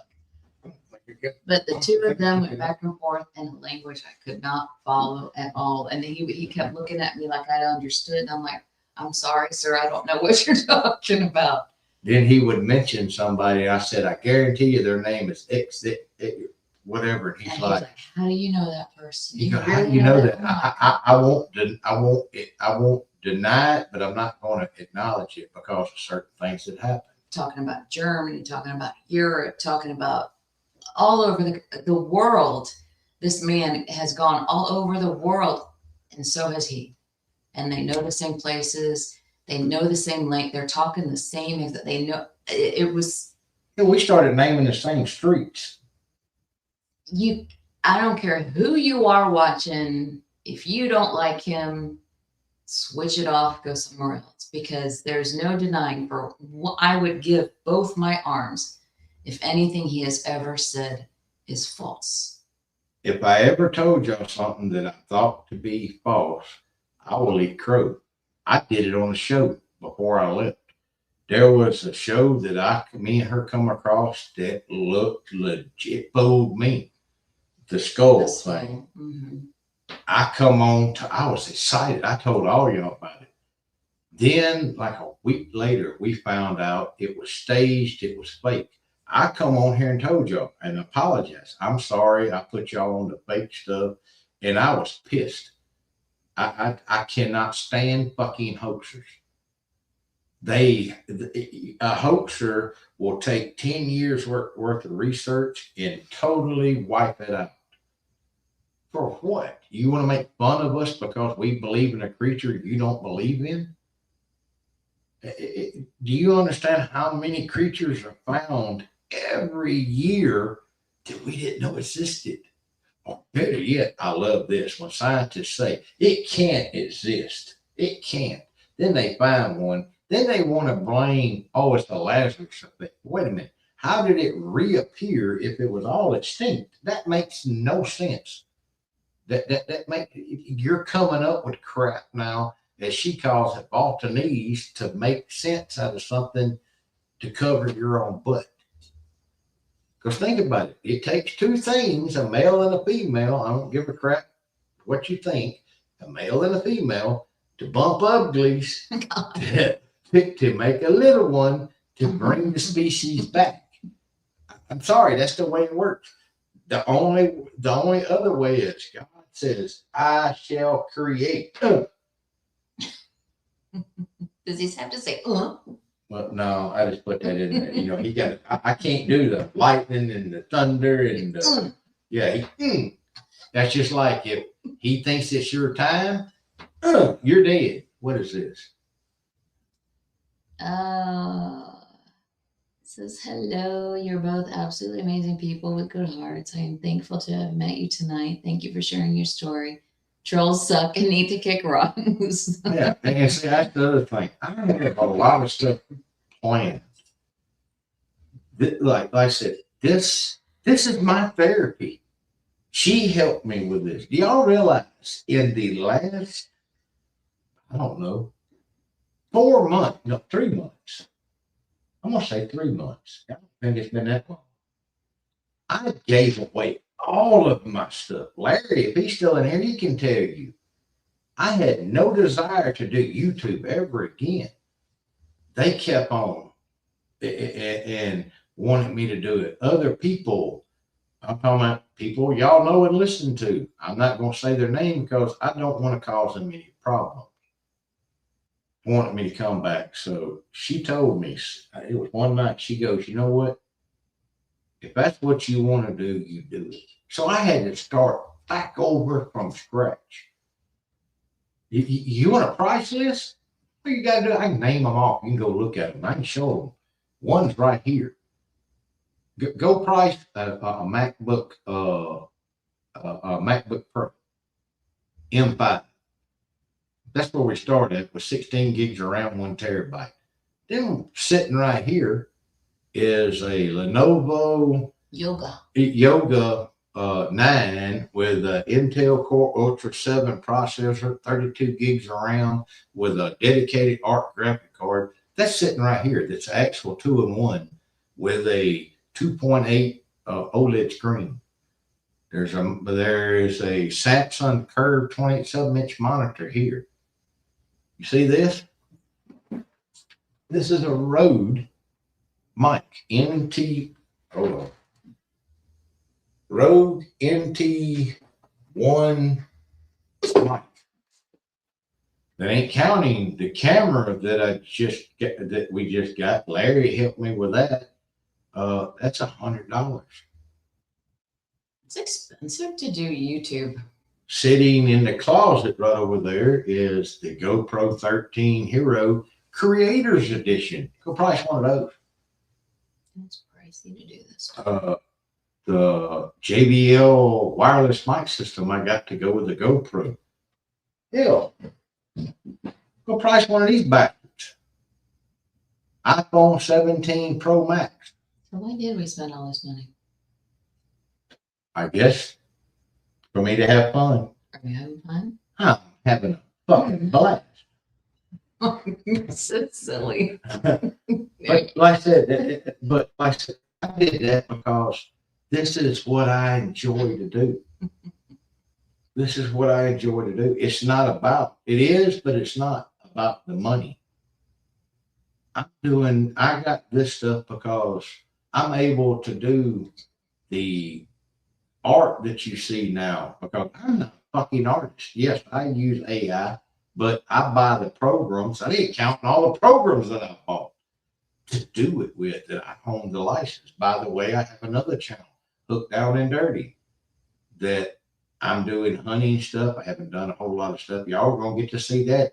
You want to go over and subscribe and to Hooked Down and Dirty. I'll leave a link here in a little bit. Yeah, we got how many more months until we can hunt? I think it's 2.5, 3 maybe. Really? Yeah. That ain't counting all the gear for all that. Because do y'all understand we're going to be doing outings, but we're going to change it up. We're going to be going out in the daytime. I got nice, good cameras to do all that with. I'm going to hashtag Michael Waddell. That's a buddy of mine. I really want to hashtag. I really want to go hunting. I want to go hunting like we'll go, but that ain't counting all the hunting gear. Because just go look it up. How many hunters? They're not going out at night, not the legal ones. How many hunters have encounters, especially bow hunters? They're having these encounters in the daytime. So why I told her I never understood why everybody thinks you're going to go out in the dark in the night. You're giving them all the freaking thing in the world. You can't see. They can't. You can't film. You can't. There's nothing you can do at nighttime other than just go walking around at nighttime And find sound. you may get a glimpse. Yeah, and hear things. Oh, what was that? We can't see what was that. It's probably a raccoon or probably How many encounters have we had in the daytime on our hunt? We have a private hunting property. more than I can even name. And when we were tracking at night, there was nothing going on, and No. it was pitch black.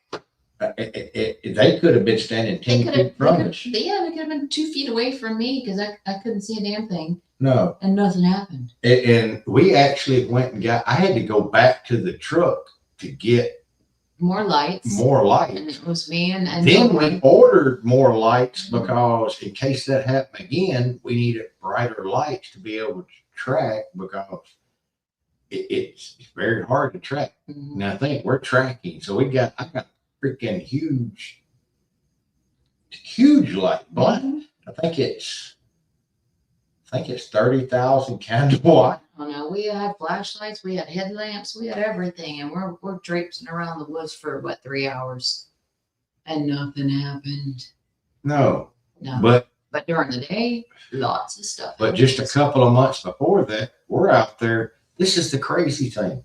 I told you, these things are curious.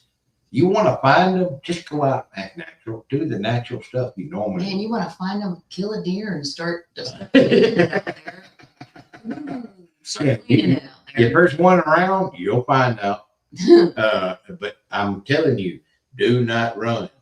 Do not run. Anybody that's dealt with big predators will tell you, running is the last thing you do because even if they're not hungry, you trigger their desire to hunt you down and kill you, chase you and kill you.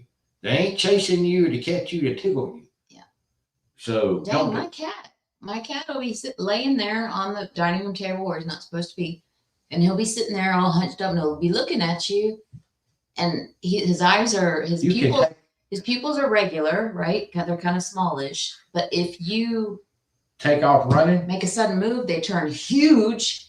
and he leaves. does this. Yes. He immediately wants to take off. And his It's whole not face, to run away, it's to No. chase you. his whole face changes, and you're like, "Oh hell no, don't do it."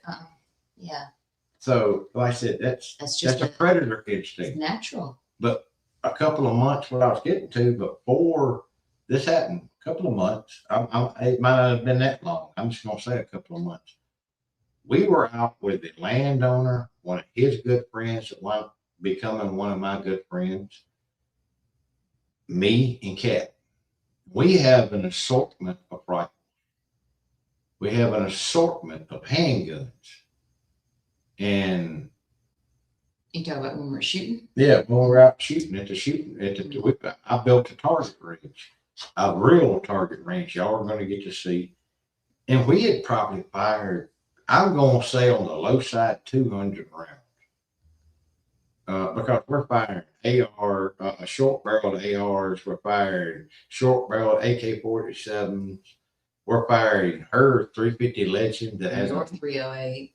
a 40 muzzle brake. What did a 4570? What did Rod have? That was that big. That's a 35 Whaley. And if anybody wants to know, that is a monster killer. It's a cannon. Yeah. That over there, which that's sitting in the corner over there, is a 44 mag with a 16-inch barrel, 4570, 9mm, 40 calibers, 45s.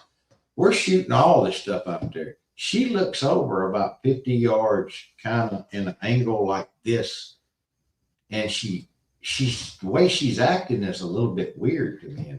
So I walk over and ask her, "Are you okay?" And she goes, "What color are the boulders around here?" I said, "What?" She goes, "What color are the boulders around here?" I said, "Sweetheart, we don't have no boulders around here." I said, "When have you seen a boulder laying anywhere?" Rocks, yeah, we got rocks. And a lot of them are brought in the white rocks, but we do have sandstone rocks. They can get average. And I said, "Why?" She goes, "Well, you see that boulder over there behind that tree?" And I look and I'm like, "That's not a boulder." And then she gets to looking at it and you describe it. I like it when you describe it. I described it before. Now we're in Mississippi, so Yeah, that's what I'm saying. There's no boulders. So It looked just like a big old gray boulder, but it had a cauliflower-ish looking head, like it had some kind of lumpy, bumpy head with a ridge going down the middle. And it looked like it had some sparse hair on it, but it looked like wires almost. And I looked at it, and you told me, just keep doing what you're doing. Just keep loading the magazine. So I'm pressing down, loading that magazine. And at that point, my fingers were getting tired already because we've been shooting so much. And I'd look over a little bit and glance at it, and it's side-eyeing me. And then that's when I saw that its eye, it had an eye, and it looked like a golden brown eye. And I was like, oh, okay. So while we're shooting, it was, whatever it was just hanging out behind a pine tree, just sitting there. And then after we got done and we went to go leave, and I thought, well, let me look again, because, now that the shadows have changed, the sun's going down a little bit. The whole thing wasn't there anymore. The whole thing wasn't there. No, and I think the way it was squatted down, it was between 4.5 and 5 foot tall. It squatted down. It was probably 3 to 4 foot wide. It was behind probably about a 10-inch tree. It was big. Tree is like this. It was watching. We're shooting.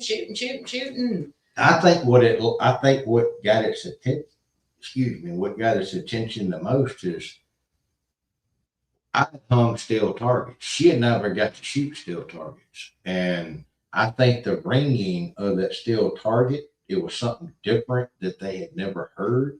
I never heard that before. So yeah, I could see it being interesting. And if you've never shot still targets and you go to shoot them, don't get within 15 yards is about as close as you need to get. She found that out the hard way. And my stupid ass forgot to tell her, because I get closer to the splatter doesn't bother me. She got bit right across. It almost hit her. It almost could have gone in my eye. It went under my ball cap. And when it happened, I felt so bad, yo. Well, when it happened, I'm shooting. And it happened, and I kind of shook it off a bit, and I kept shooting. And then I turned around and looked at you, and I said, I got bit. I said, something bit the heck out of me. And you're like, oh, you knew exactly what it was. I thought it was a bug. I said, that's ball from the target. I said, what is that? What is ball? I thought a bug bit the shit out of me. And I was like, ow. That's lead or the copper jacket that can do that.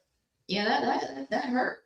And I didn't have any safety glasses on or nothing, so I don't recommend, shooting. And that's why another thing is we're swapping from still targets to the self-healing targets, because I don't want that to happen to anybody else. Like I said, it hits me. Now that I'm on certain medications, I can get little nicks and cuts, and it bleeds like you cut my fucking arm off. But they don't really bother me. I don't pay it no attention because I've done it for so long. And like I said, I do what's called, you can't do this at a gun range. You cannot do what they call dynamic shooting. Dynamic shooting is different than target shooting. Dynamic shooting puts movement and a whole bunch of other stuff, and we're going to film that into it. And if you've never had the training, you will not be able to do it, and you'll see. Like I said, it puts a whole new twist on things, and that's what I wanted her to get involved with, because if you ever have a self-defense situation, it's not going to be like at the range where you come up and you aim and you fire and you're just shooting at a static target.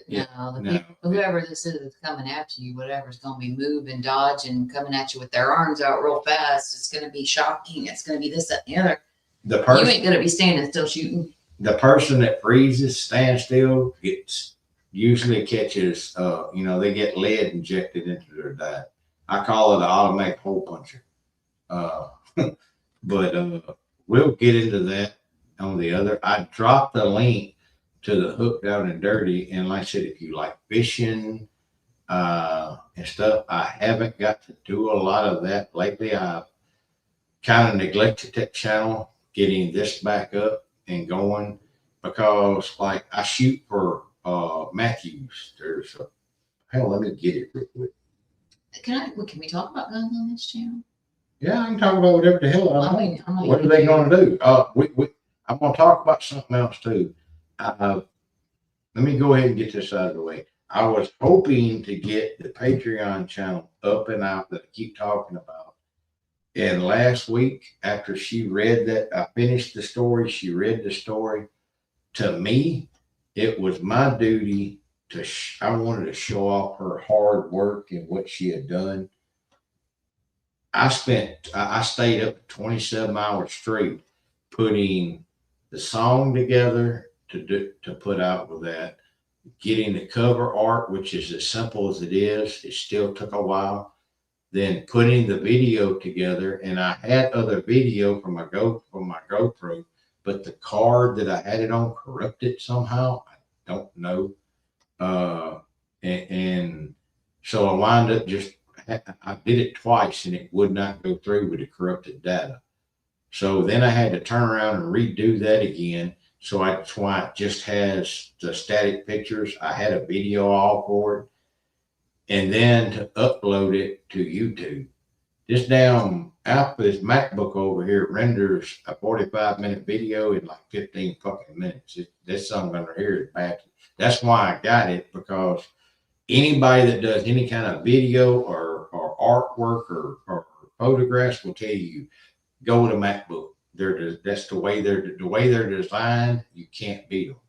Now, for raw power, just Intel with 32 gigs of RAM, that's what I usually run this show on and do everything else with.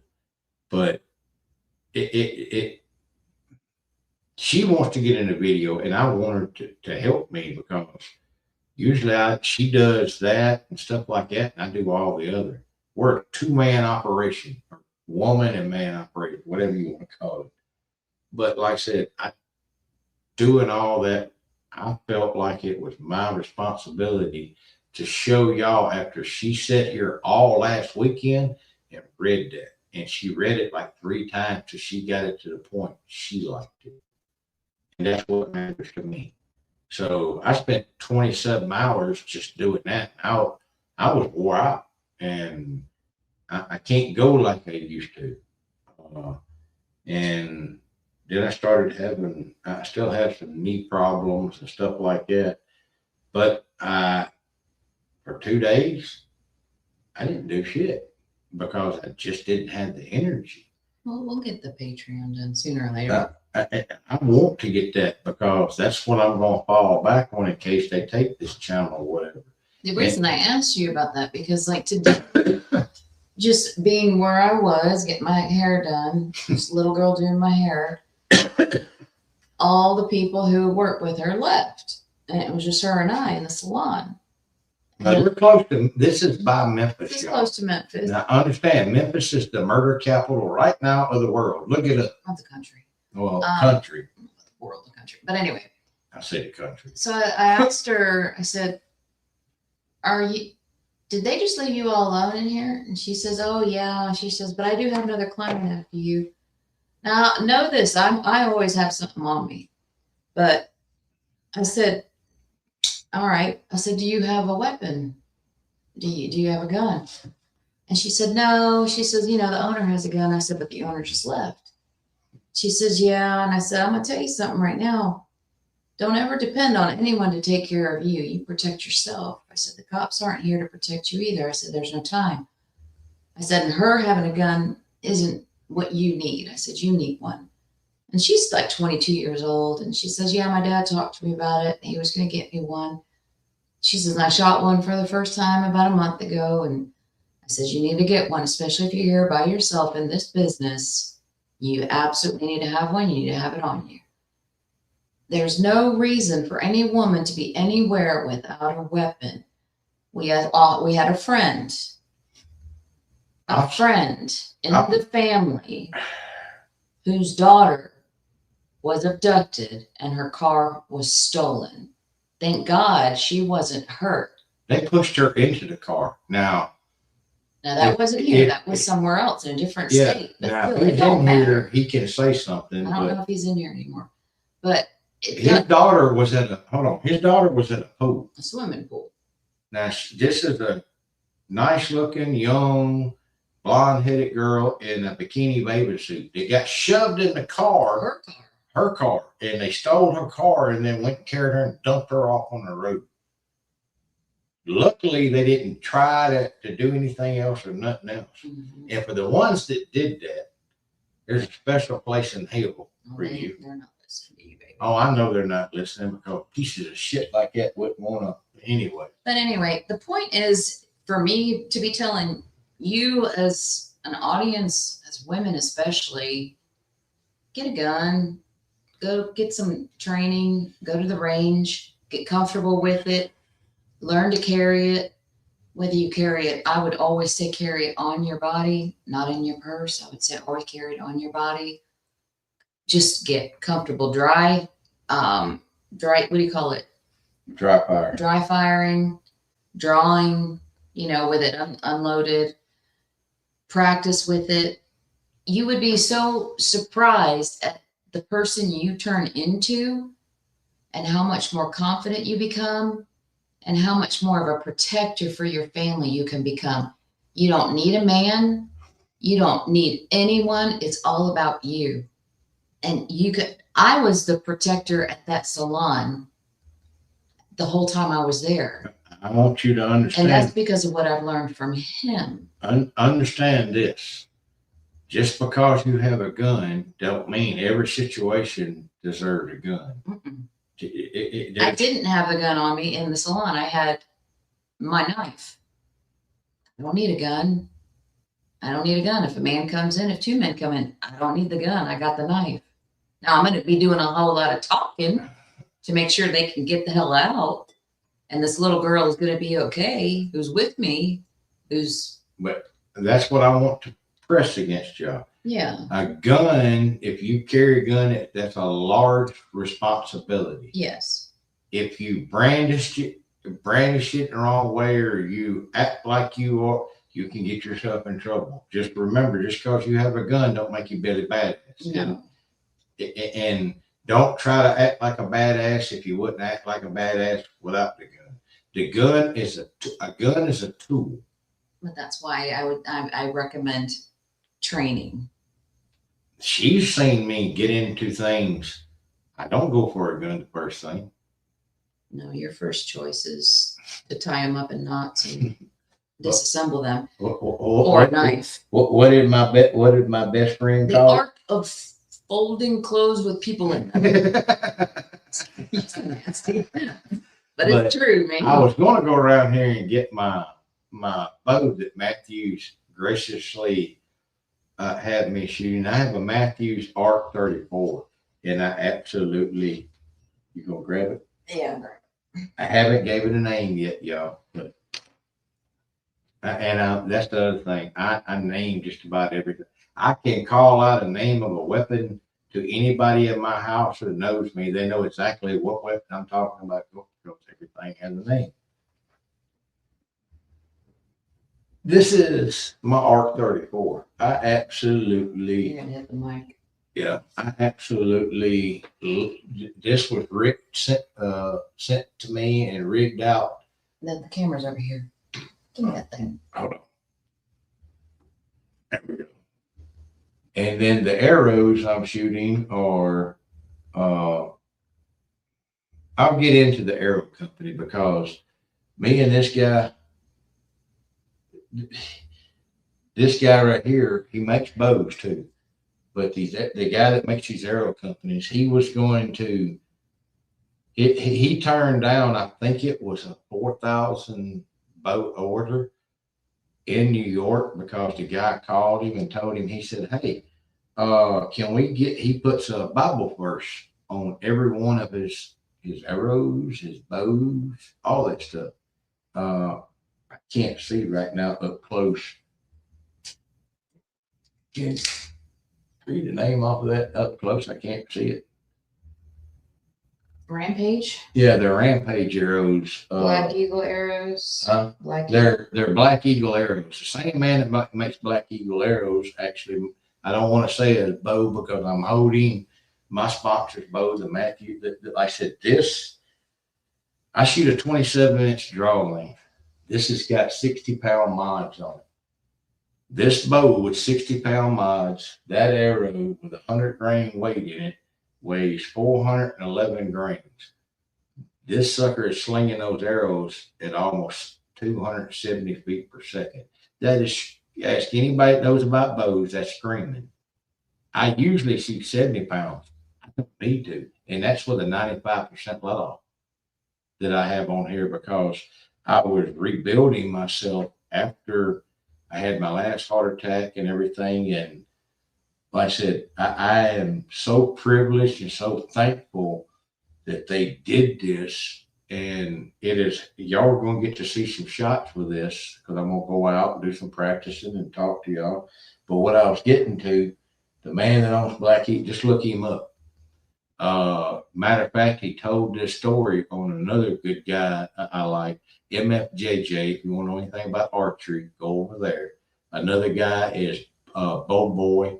He's a good one, but he told this story because MFJJ was talking about his bow and his arrows. He puts a Bible quote on them. Well, this company or this bow shop called and asked, you sit this back over there. You just sit that down. I'll put it back on a little bit. They asked, could they get an order of bows in without the Bible quote? And he said, absolutely not. He said, well, I've got a certain, I don't know what you want. I'm not going to out them or whatever because they trying to do that, but they were Christians. And he's like, I got a lot of these type of people that are wanting your bow, but they don't want them with the Bible quote. And he said, well, I tell you what, how many bows do you want? He said, 4,000. He said, I don't want you. He said, I won't sell you none. He said, if you can't take them with a Bible quote on it, you can't have my bows. I don't want you to sell my bows. And hung the phone up. You can go over to MFJJ's, look up Black Eagle Airs. He tells the whole story better than I just did. And I was so moved by that because he gave up making money because of his conviction and his religion. He didn't care about the money. It was about that. And I was moved by that. And that is Black Eagle Airs. I went from shooting Victory. I have Victory HLRs. I've got Easton full metal jackets. I will not shoot nothing but Black Eagle Airs now because of that. The man that built my bow for me. You never remember his name, do you? No, but Lawrence. Phil. Yeah. Who the hell is Lawrence?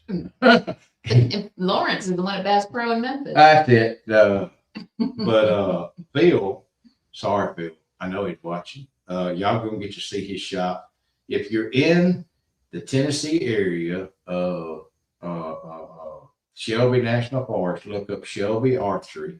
That is his shop. He's been there for what, 30 years, I think he said. For a long time. I know he shot for Matthews. He's won on his wall. I will count him, I think 6 state championships. He's won 2 U.S. championships. He used to shoot on TV for Matthews. He is one hell of a bow tip. And it's funny, man. I can go in there and the first thing he's going to say, man, it's good to see you. Where's your wife? The first thing she can walk in there and walk out with anything. I can go in there and say, Phil, I need you to do. He goes, you know where the damn boat rest is? And he'll point. I'm like, I'm a customer. He goes, I don't know. No, you're not. Go back there. You do it yourself. Yeah, do it yourself. He said, you know how to do it yourself. And I love that about him. And if you need to know something, he will walk out from behind that counter. He don't care what he's got going on. I've seen him walk away from clients' bows to go help a lady first time she'd ever shot a bow. He goes and gets his own personal release and says, here, try this one. If you don't like that one, hold on a second. He'll go open a damn $100 release up off the wall, fix it up for him. That's a used freaking release if he doesn't sell it to him. He doesn't care. It's about the person and the experience. I am so privileged and proud to be working with somebody like that and just to be his friend because of how he cared. Like I said, thank you, Bill. And look, y'all, the funniest show I ever did was with Carrie Arnold. I suck at names. If you're new here, you will figure that out. I can remember your face, names, nothing. I'm on Carrie Arnold's show, and I cannot remember his fucking name to save my life. I called him. I forgot what I called. You called Carrie. Bill. No, Lawrence. You called Carrie all different names. I called him like 4 different names, and he just laughed at me. He goes, my name is Carrie. I said, man, I'm sorry. He goes, that's okay. 10 minutes later, I did the same thing. He just laughed. He goes, remember, it's Carrie. Oh, yeah, Carrie. What show was that on? That was the first time I ever went on Carrie on. Yes, it was on Bigfoot Odyssey. That's right. And a lot of people thought I was. No, I cannot remember names. And I was so embarrassed for you. Carrie knew it, and he just acted. He just laughed and laughed. He just smiled every time you did it. You called him Kenny. Kenny, that's it. Kenny, that's what I kept calling him. Kenny. He goes, Carrie. He leaned into the mic. He goes, Carrie. I said, man, I'm sorry. He goes, I know. 10 minutes later, did the same thing. Again, he didn't correct you. To let y'all know how good of friends we wound up being. 3 weeks later, he calls me because he worked a regular job. He was out in the oil field. He calls me and said, hey, Vault, are you busy? I'm like, not really. Why? He said, can you do me a big favor? I have no idea what this man's fixing to ask me. Now, he's from Mississippi like I am, not that far apart where we lived at. He said, can you do me a favor? I was like, yeah, what is it? He said, can you host my show? I said, do what? He said, can you host my show? You talking about your show on Bigfoot Odyssey? He goes, yeah. Really? You want me to host? I cannot remember the lady's name. Daniela was his co-host. Daniela, and you had Iron Dogger on there. Yeah, Iron Dogger was the guest. And I was like, yeah. I was like, when? He's like, 2 hours. Okay. What do I? He said, I'll send you everything you need to know to get into the channel. Daniela started it, and you just be there with her. Man, yeah, that's what you need. Oh man, I appreciate it.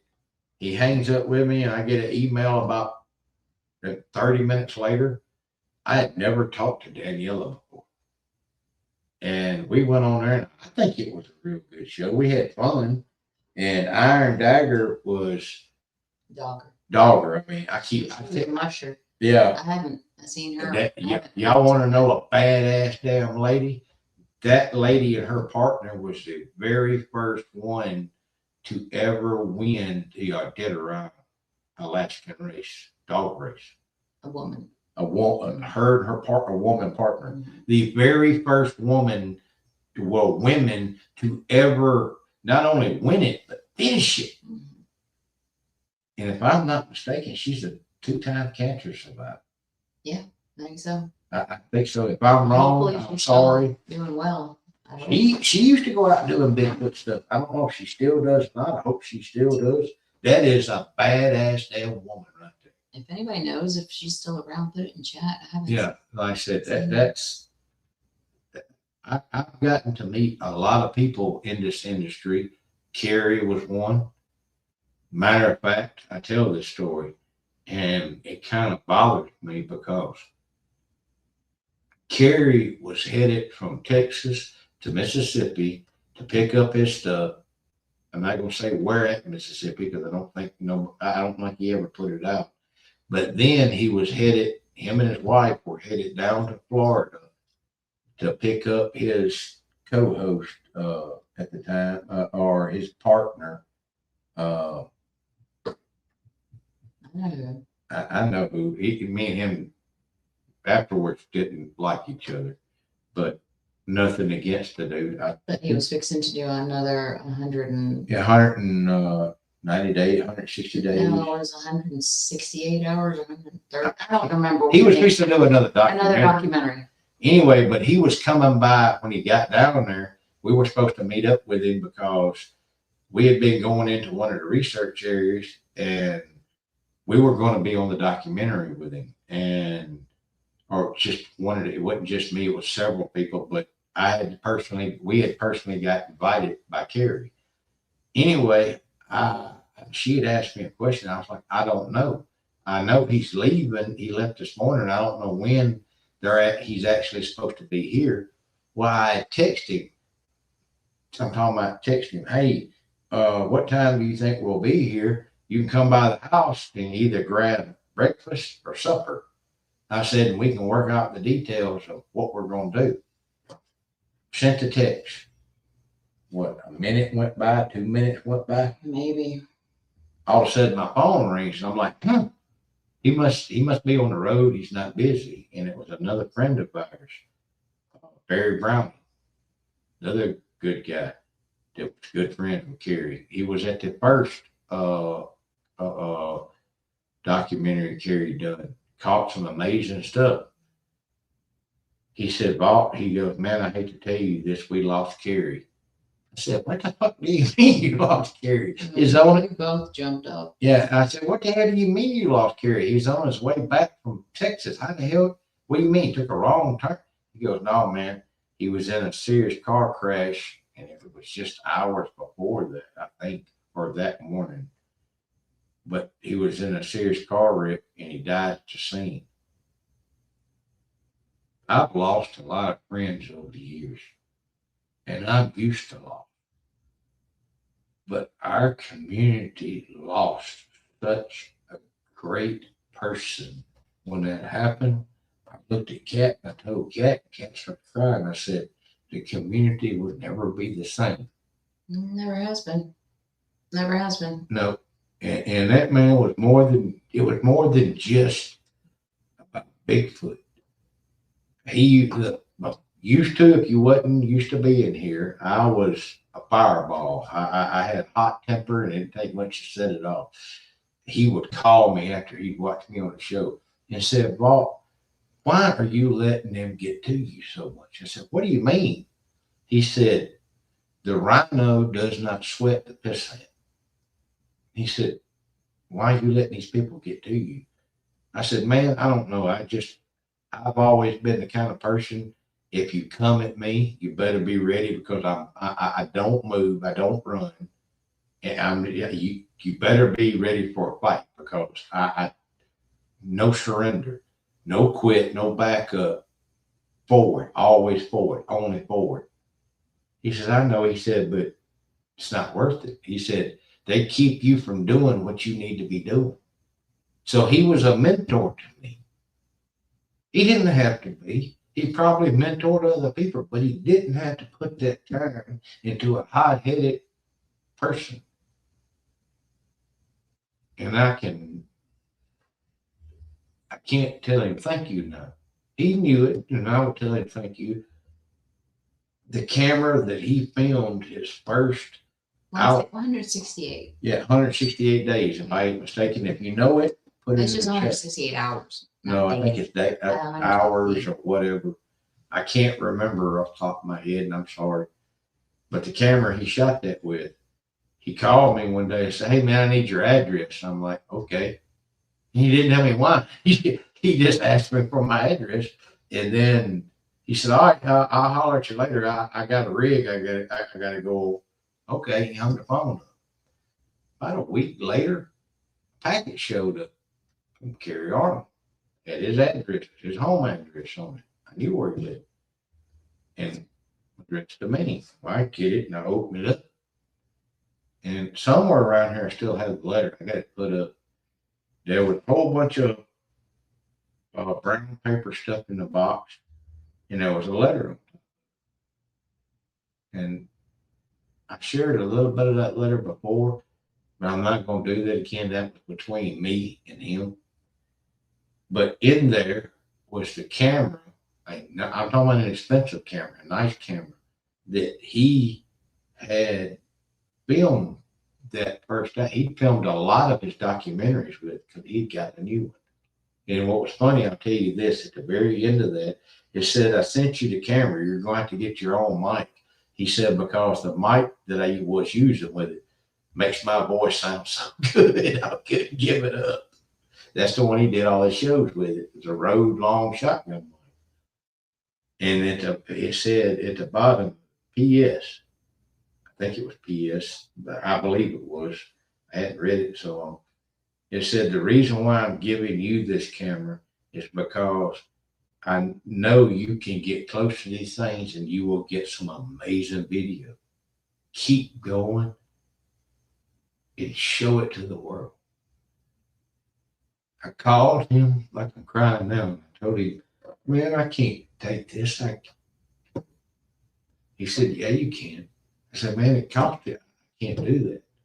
He said, "You want to repay me? Get some great footage."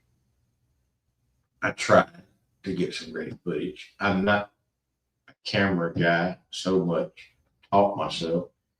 But when I had the last heart attack and I got sick and I had the strokes and I didn't think I would ever get to go out again, I looked at that camera because it set up on my shelf where I could see it every day. And one of the people that I've seen try its hardest and help so many people in this industry and outside this industry is Larry Fisher. And I talked to her, and I asked Larry to come by and visit me. He had no idea. I wound up giving Larry that camera under the condition. This was the condition.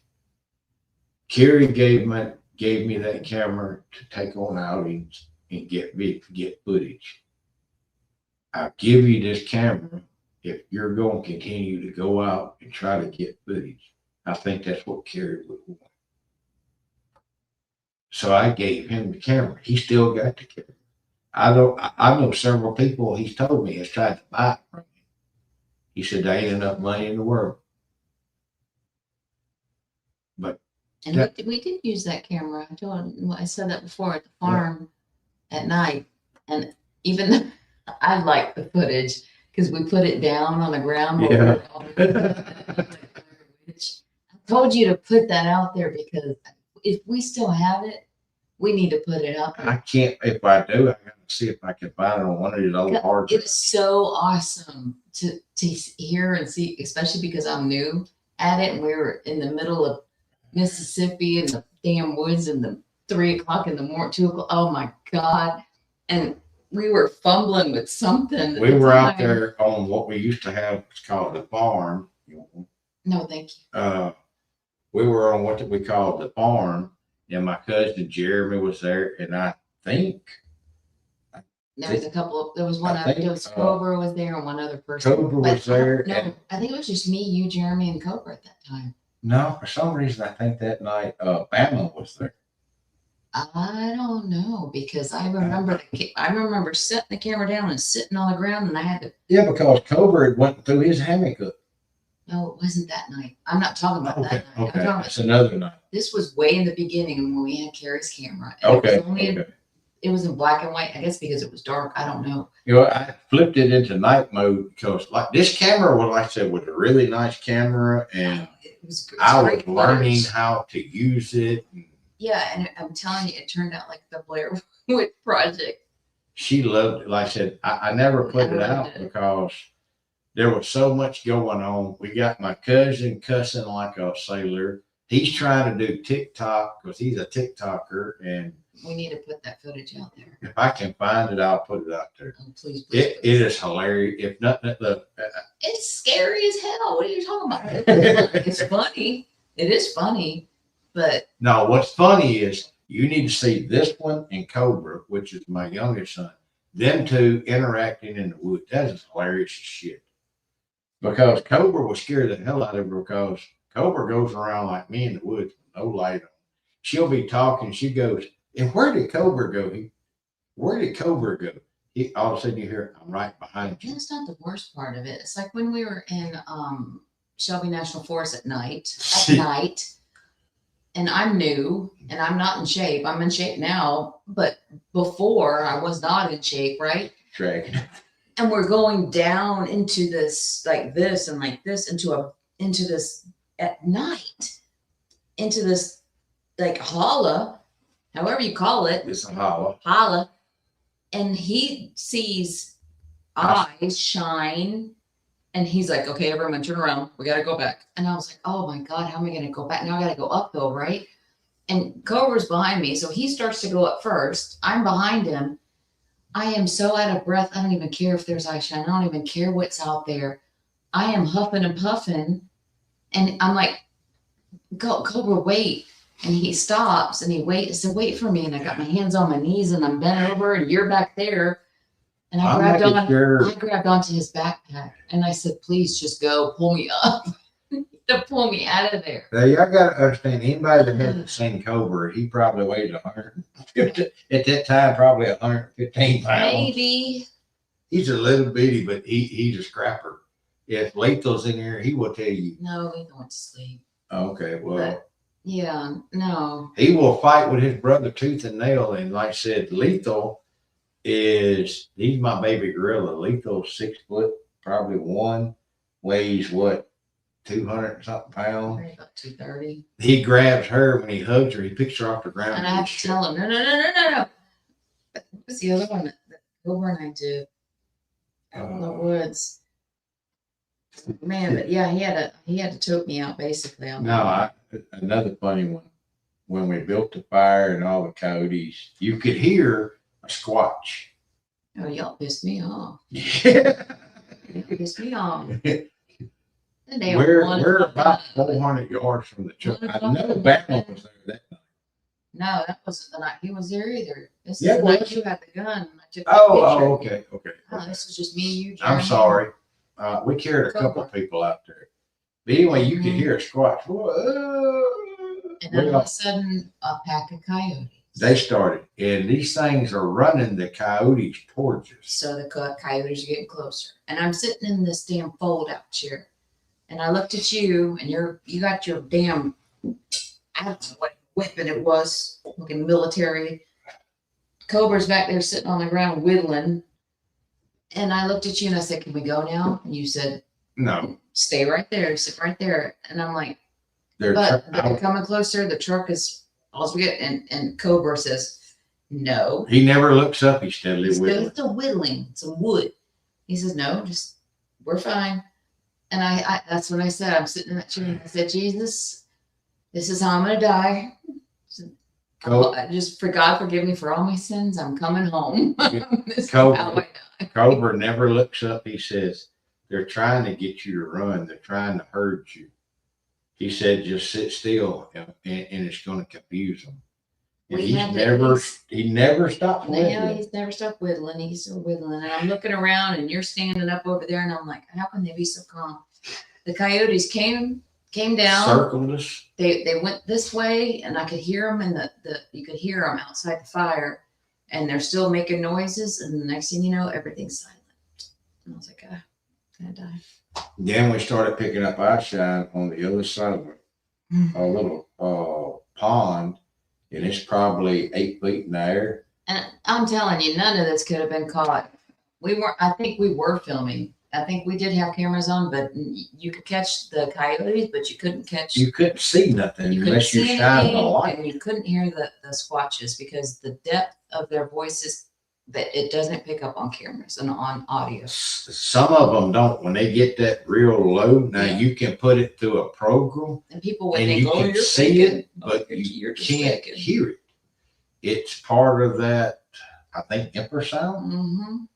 But like I said, they were trying to get us to run. They were trying to get us to move, hurt us. And I wanted to go. no, it confuse when you don't do what they want you to do. It confuses the shit out of them, and they run them coyotes all around us. And then all of a sudden, you heard the coyotes yip a couple of times, and they shut up. I think one of them got teed off and reached down and grabbed one of those coyotes and had coyote lunch. But they Nighttime squatching to me is just dangerous. I mean, you ain't gonna catch anything on video. You're not gonna catch anything on audio that really can be relayed. That's not gonna sound fake or like it could be some other animal. And you're just putting yourself in a bad situation. That and at night, especially out there. Another reason why they're not only out at night. No, well, the bluffs. Remember, my cousin Jeremy and the ground just drops away into nothing. Roy. There's a guy, Roy, he's 6 foot something, big old boy, strong as an ox, but he's scared of the dark, and there's nothing wrong with it. But he got so scared, something cracked a tree off behind him, like sound like a shotgun. This boy takes off. With Jeremy standing right there beside him, he immediately, I done told him, if somebody runs, stay out of Jeremy's way, because he will run over you. Because he's not going to be, he'll tell you right quick, like, I don't have to be fast, it have to be faster than you. And I told him, he will run over you. Roy takes off, Jeremy takes off. And Jeremy knows this area. He still does it. There is a 20-foot drop off, 10 feet in front of them. Roy is airborne. You can watch him run through the air. He hit the ground and never stopped. Jeremy hit the ground and crashed. I think he messed up one of his knees on that, but he just crashed. We had to get him back out of the woods. But that's what I'm talking about. Most people run. Don't run. Luckily, I think they were messing with him. The other thing is, now they had been messing with Roy. Jeremy, another friend of ours, we called, I can't remember what we were called. We were calling him DT. It was Tidwell. That was before me. No, you were out there. When? When they were messing with him, when DT was down below that, and he was out there. I was on the phone with you off and on. Maybe I wasn't with you then. That's the night that guy come out there with a ghillie suit. I know I wasn't with y'all I then. swear you were. I was on the phone off and on with you. I wasn't there with you. Okay, I'm sorry, but I wish Cobra was in here, because it was funny, because he didn't want to be part of them messing with this boy. Scared him that bad, because he's standing there and DT doesn't even know he's there where he's standing, and he's in a ghillie suit, and they're trying to prank Roy. And I was actually doing a live stream. When I seen what they were doing, I cut my live stream off, because I didn't want nobody to say I was trying to hoax or whatever. And I wanted to see what was going to happen, because, like, this is a big old boy. You make somebody like that mad and figure it out. He could have put Jeremy up and pulled his arms off. That's the kind of person I'm talking about. This big old boy. He can flip a skidder tire by himself. Anyway, DT is there. I'm just going to call him Tidwell. That's his last name. I'm going to call him by Tidwell. He's done got a ghillie suit, and he's running around out there in the dark. None of them, the only two that have guns are me and Cobra. Cobra has now come up and he's standing where Tidwell don't know. And there's a couple of old fences that's half up, half down. Well, he's trying to go through the thing and he gets hung. And Cobra hears jingle, jingle, jingle. And he's like, what the fuck is that? He looks around. He says, all I seen was this bush hung in the fence, bouncing up and down, trying to get loose. He's like, what the hell? And he realized it's a guy in a ghillie suit. So Cobra walks way on down the bottom towards this creek that's down there. And he just sits down. Well, Tidwell finally gets out, and because he's made so much noise, he's seen Cobra walk down there, so he walked down that way. Now, they're probably 100 yards apart. And Tidwell starts making all these crazy noises, and then something else starts making this in between Tidwell and Cobra. Starts making noises. He's like, he thought it was me. He's like, well, my dad, I guess, is in this now. So he starts making noises. And then this thing realizes, oh, shit, there's somebody else down here. Well, it crawls over to see what Cobra is, and Cobra realizes it's a fucking squatch that has come down there, got in the middle of them, and it's carrying along with them. That's funny. Roy, you can hear him. Roy's like, F this stuff, damn this stuff, and he's leaving. He reaches over and takes Jeremy's light that has his camera, and he takes off with it. Jeremy's chasing him. Well, by this time, Cobra is just watching this squatch, and the noises he said this squatch is, it almost sounds like it's laughing. Well, all of a sudden, Tidwell starts making even more noises. He's like, get out of my damn face. A damn a black racer had crawled up his britches leg while he's laying there on the ground. And you hear him beating and hollering. And Cobra says this thing gets up and walks over, kind of looks over the hill at him, and then takes off. I want to get him on here for y'all because the way he tells the story, I didn't do it justice. But like I said, Tidwell's over here below a hill. He can't see Cobra. He's making noises. Then something crawls up. He thought it was me. Mm-hmm. And what confused him is when he went back up the hill, I'm standing up there. He goes, that wasn't you? Mm-hmm. I said, what are you talking about? He said, I thought that was a squatch. That's funny. But I think it was a younger one, but it crawled right up in between them and starts making noises too. It's joining on. See, that's what I'm telling you. Just because you don't have a bad encounter this time doesn't mean they might have been in a playful mood, a good mood. It could have been a younger one out there messing with you. Then the next time you go, they may have a toothache. There may be somebody else might have teed them off. Because my cousin got run out of that same area like 2 nights after. That's when the dogs come running out, and the dogs brushed up against him and he freaked out. Well, the dogs were trying to they were running right along with him, mm-hmm. and they brushed up against his leg, and he just knew a squatch had got him, and he's screaming. And you want to hear somebody that sounds like they're dying? That would have been it. He ran so fast, he ran into and over the car. Yeah, he literally, the car sitting here, he runs and doesn't realize his car's there, and he hit the front of the hood and flipped up and over, and he is screaming like somebody's murdering him. That's when he cut the string. He didn't have a choice. I think the camera went blind. Yeah. And that was like a night or two after the whole, they were hoping. I told him, I said, dude, you gotta be careful. And he found out the hard way about being careful. They did not want his ass there that night. And for whatever reason, he didn't go back for like a week. Matter of fact, he called us and we had to go down there for him to go back out because that's the night I caught the possum playing like it was a chicken. Y'all want to know something hilarious? I wish I still had that video. The man had a chicken coop down the side of the barn, and we kept hearing these chickens just going crazy. And I'm thinking, there's something down there after the chickens. Usually it's a squatch. Anyway, we go down through there, and she's got a light. She's running it there. I said, "Oh, back up." she backs up, and there's a possum froze like this in the middle of that coop in a chicken's nest. Look, trying to play and look like he's a chicken. He was a little one though. Yeah, I was like, I can't leave that in there. It's gonna kill all these chickens.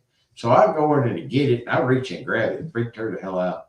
I reach and grab it. It's hissing and going off.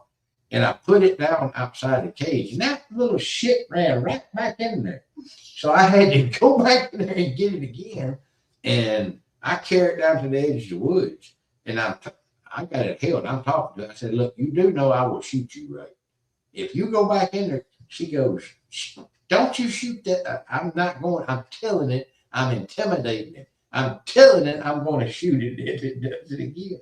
I set it down, and I swear, as soon as it hit the ground, it went to go like this down the hill, and all of a sudden it turned and came back to me and kind of like sit on the ground. And the biggest, if that was a rooster, that rooster weighed 600 pounds. I ain't never heard anything like that before. It went off, and that possum would not, it come back to me. It would not move. There was a rooster somewhere in the woods close by that sounded like a T-Rex rooster. that was the loudest, deepest rooster, and it did it. What? How many? Three times. 3 times it screamed at me like a rooster. God bless That possum, the He was- cows. the cows all. The cows. They all came over to me, and I had 27. Remember? Yeah. It was. I had my Tootsie Pop out. Yes, and the cow licking it, decided. and all of a sudden, all the other cows came over, and I'm like, did they want the lot? Oh no, it was the rooster. And they're all like huddled over here. She made a mistake and gave a Tootsie Pop to a cow, and that was They her liked it. number 27. That was her cow from then on. If she come out there, that cow's gonna go up to her and Look for the Tootsie Pop. it's starting to bump her like it's looking for the Tootsie Pop. When that went off, all them other cows, she's like, I don't have enough Tootsie Pop. They just bypassed her. 27 in, he didn't want the Tootsie Pop no more. It left. Yeah. So she's standing there with a cow Tootsie Pop. I can't do nothing with it. But that's the crazy stuff we get into. You never know when you go out. I know this is supposed to be about the Kandahar Giant. We went everywhere. There's just not too much we can go into Well, with that. With the Kandahar Giant, this is the thing. There's so many people that have said this, that, and the other. There's so many people that have come out trying to discredit the people that have said something. You don't really know what is the truth and what isn't the truth. And that's the thing about some of this is y'all need to understand there are people that work for our government that their job is called disinformation. And they do it about other things than just squat. Look at how many years they did it about UFOs. Now they're coming out, yes, UFOs are real. So what is it?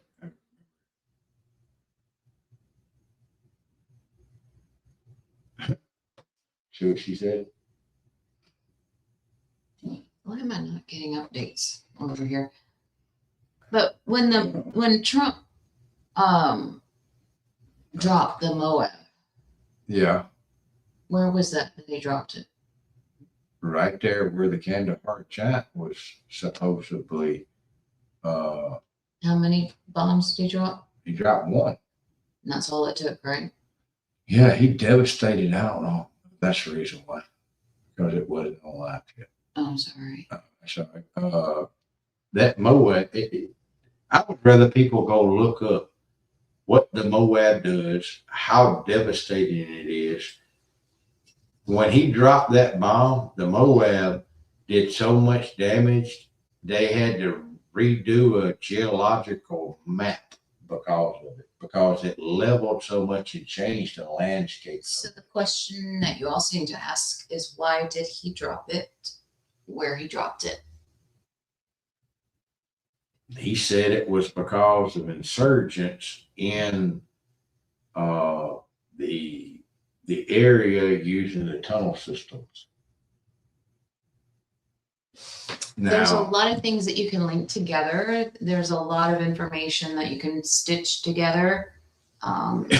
You do have to look in different places, different shows, different platforms, things like that.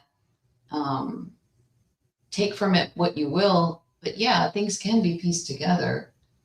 and things can be covered up by using things that sound real good, because that one area, I think it devastated all the natural caves and tunnel systems.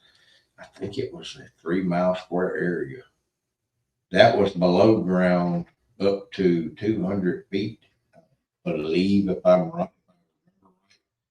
But it devastated anything above ground for like 5 miles. So, I mean, yeah, it could be disinformation. Oh, let's say it's a giant that we had to blow up the caves when it really could have just been a bunch of people doing a bunch of weird shit down there and going back and forth causing chaos. This is the thing. That ain't Is it the better only. to put out some giant story, or is it better to just not tell you the truth, that it was just a bunch of insurgents? That's the neat thing about misinformation.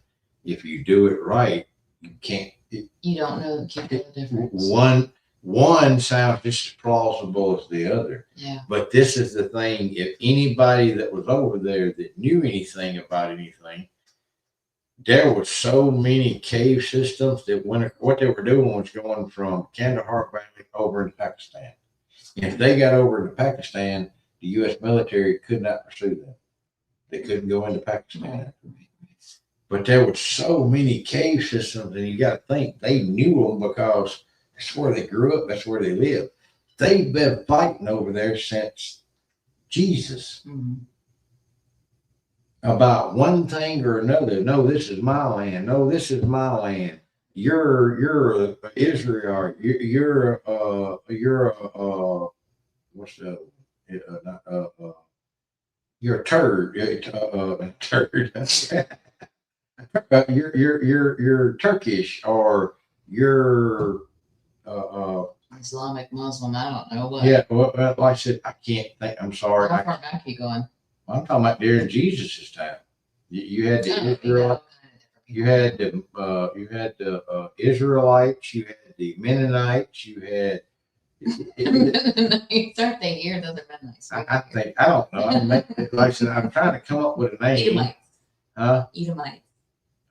Okay, but they're all fighting over the same ground. Yeah.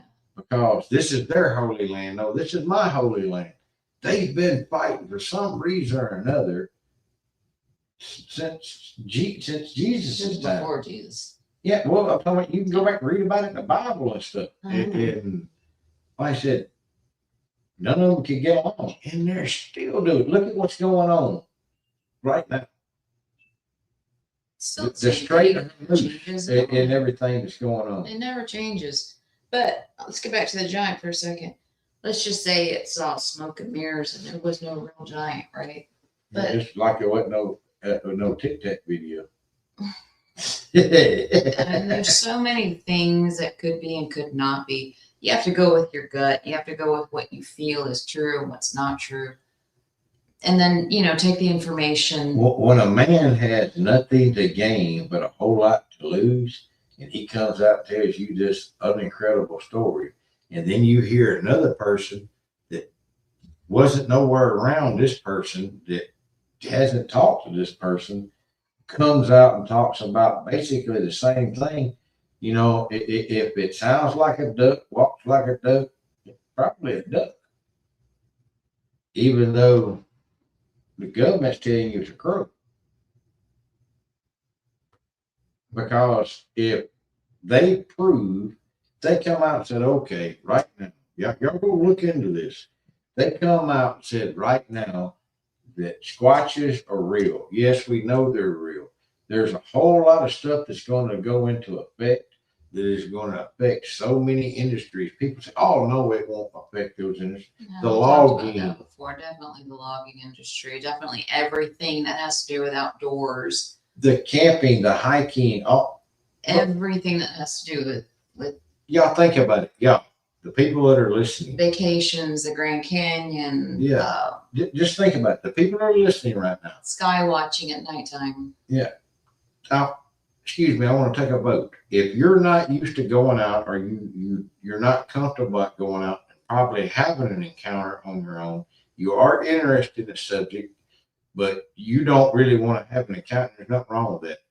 If you knew 100% certain that these creatures were real, would you ever go back out into the forest? And this is the thing, they don't have to be in the dark, deep forest. They come up into people's backyards and stuff all the time. Would you go back out into the woods, or would you go back out into the parks? Would you let your children go outside and play? Just answer that in the comments, please. I'm I curious. think most of these people are sleeping.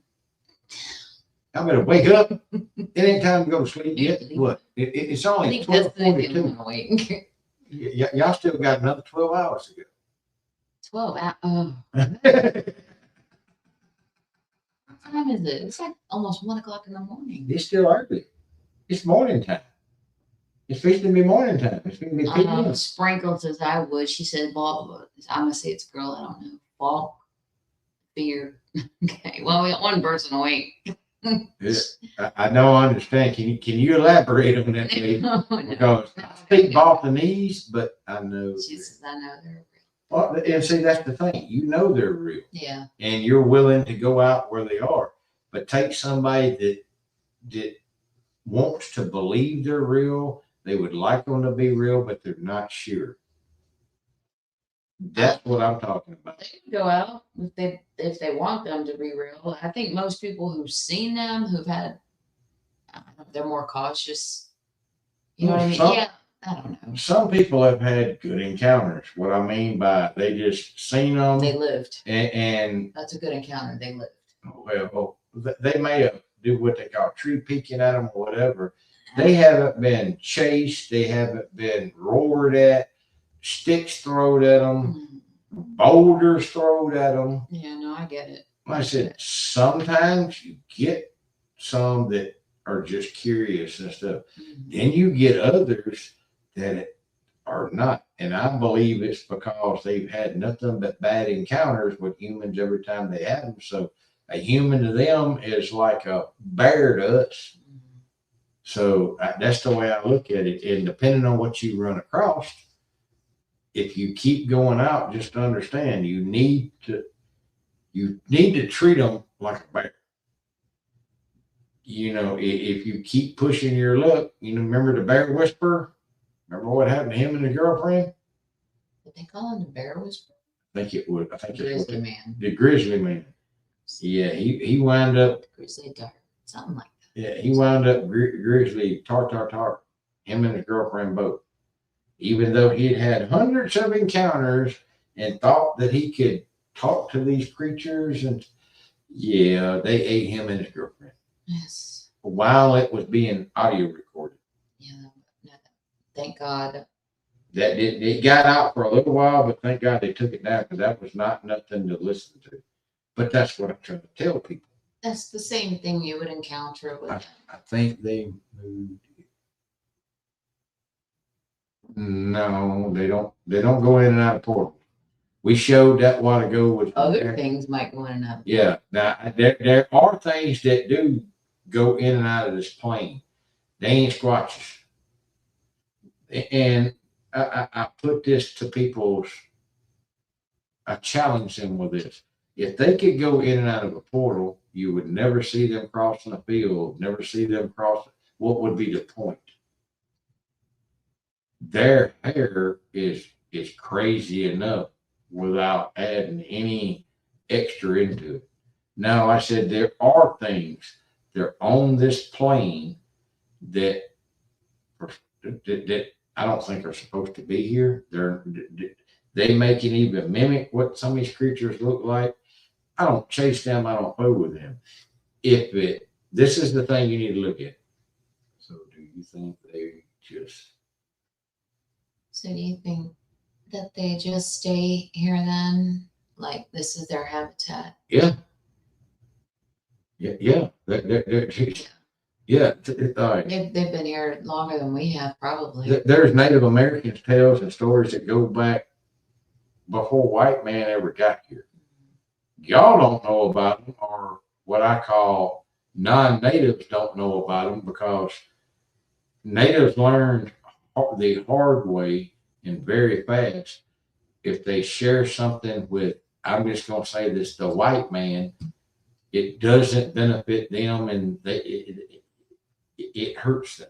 So there's stories and traditions and stuff that are not shared outside of their tribe or native. And they don't, you want to see something fast, ask anybody in here that is native or knows somebody native. You can have them over to your house. You can be sitting down to supper and say something about Sasquatch, Bigfoot. They're going to look at you very nicely, usually, and say, thank you for the meal. They're going to get up and walk the fuck out. They will not talk to you about it, because they've been told in their traditions and stuff not to. But yes, these things, they're not nothing more than like a bear. They're an animal. And a lot of superstition and stuff like that gets put on them because we can't figure it out. So it must be supernatural. It must be this. That makes sense. Too many greedy and idiotic imbeciles who don't deserve to know the information. Exactly. Well, I wouldn't say it that way, but maybe I would. But anyway, but like I said, that's the truth of the matter. Like I said, my grandfather was full-blooded Blackfoot Indian. I got to be around a lot of men. Now, I won't tell you men. There's very few and far between real men anymore. But these men were from different tribes, different walks of life. I got to learn a lot. You me tell you, when you learn something, when you sit down and shut your mouth and open your two ears. My grandfather had this saying, you have two ears and one mouth. You should listen twice as hard as you talk.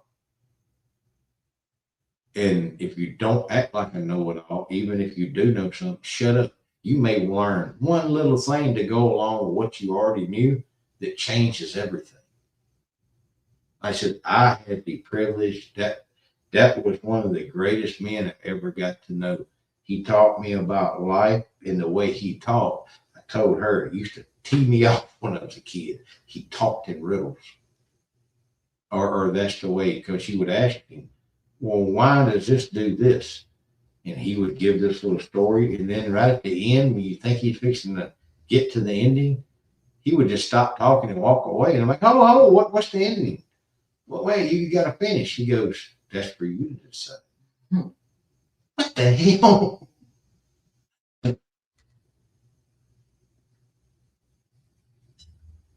Okay, well, I said, I do too. And the way they teach their kids, you want to talk about something. She got turned on to it. She likes it. Go to a dance festival, a Native American festival. It is unlike guarantee anything you've ever been. I haven't been yet. She hasn't got to. I haven't got to get her to one yet. But we're going. I want to see the hoop. The hoop Indians. The hoop dancers. Yeah, and what sister? She's with Bear Tribe. Huh? She's Bear Clan. Yeah, she's Bear Clan up Nebraska. Yeah. Winnebago. Yeah, the Winnebago tribe. We call her sister. That's Cat's blood sister. Mm-hmm. And I've gotten to talk to her several times. And the first thing she called me was brother.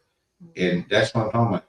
These are a giving people as much as been done to them, the way they've been forced to live to this day. You want to see it.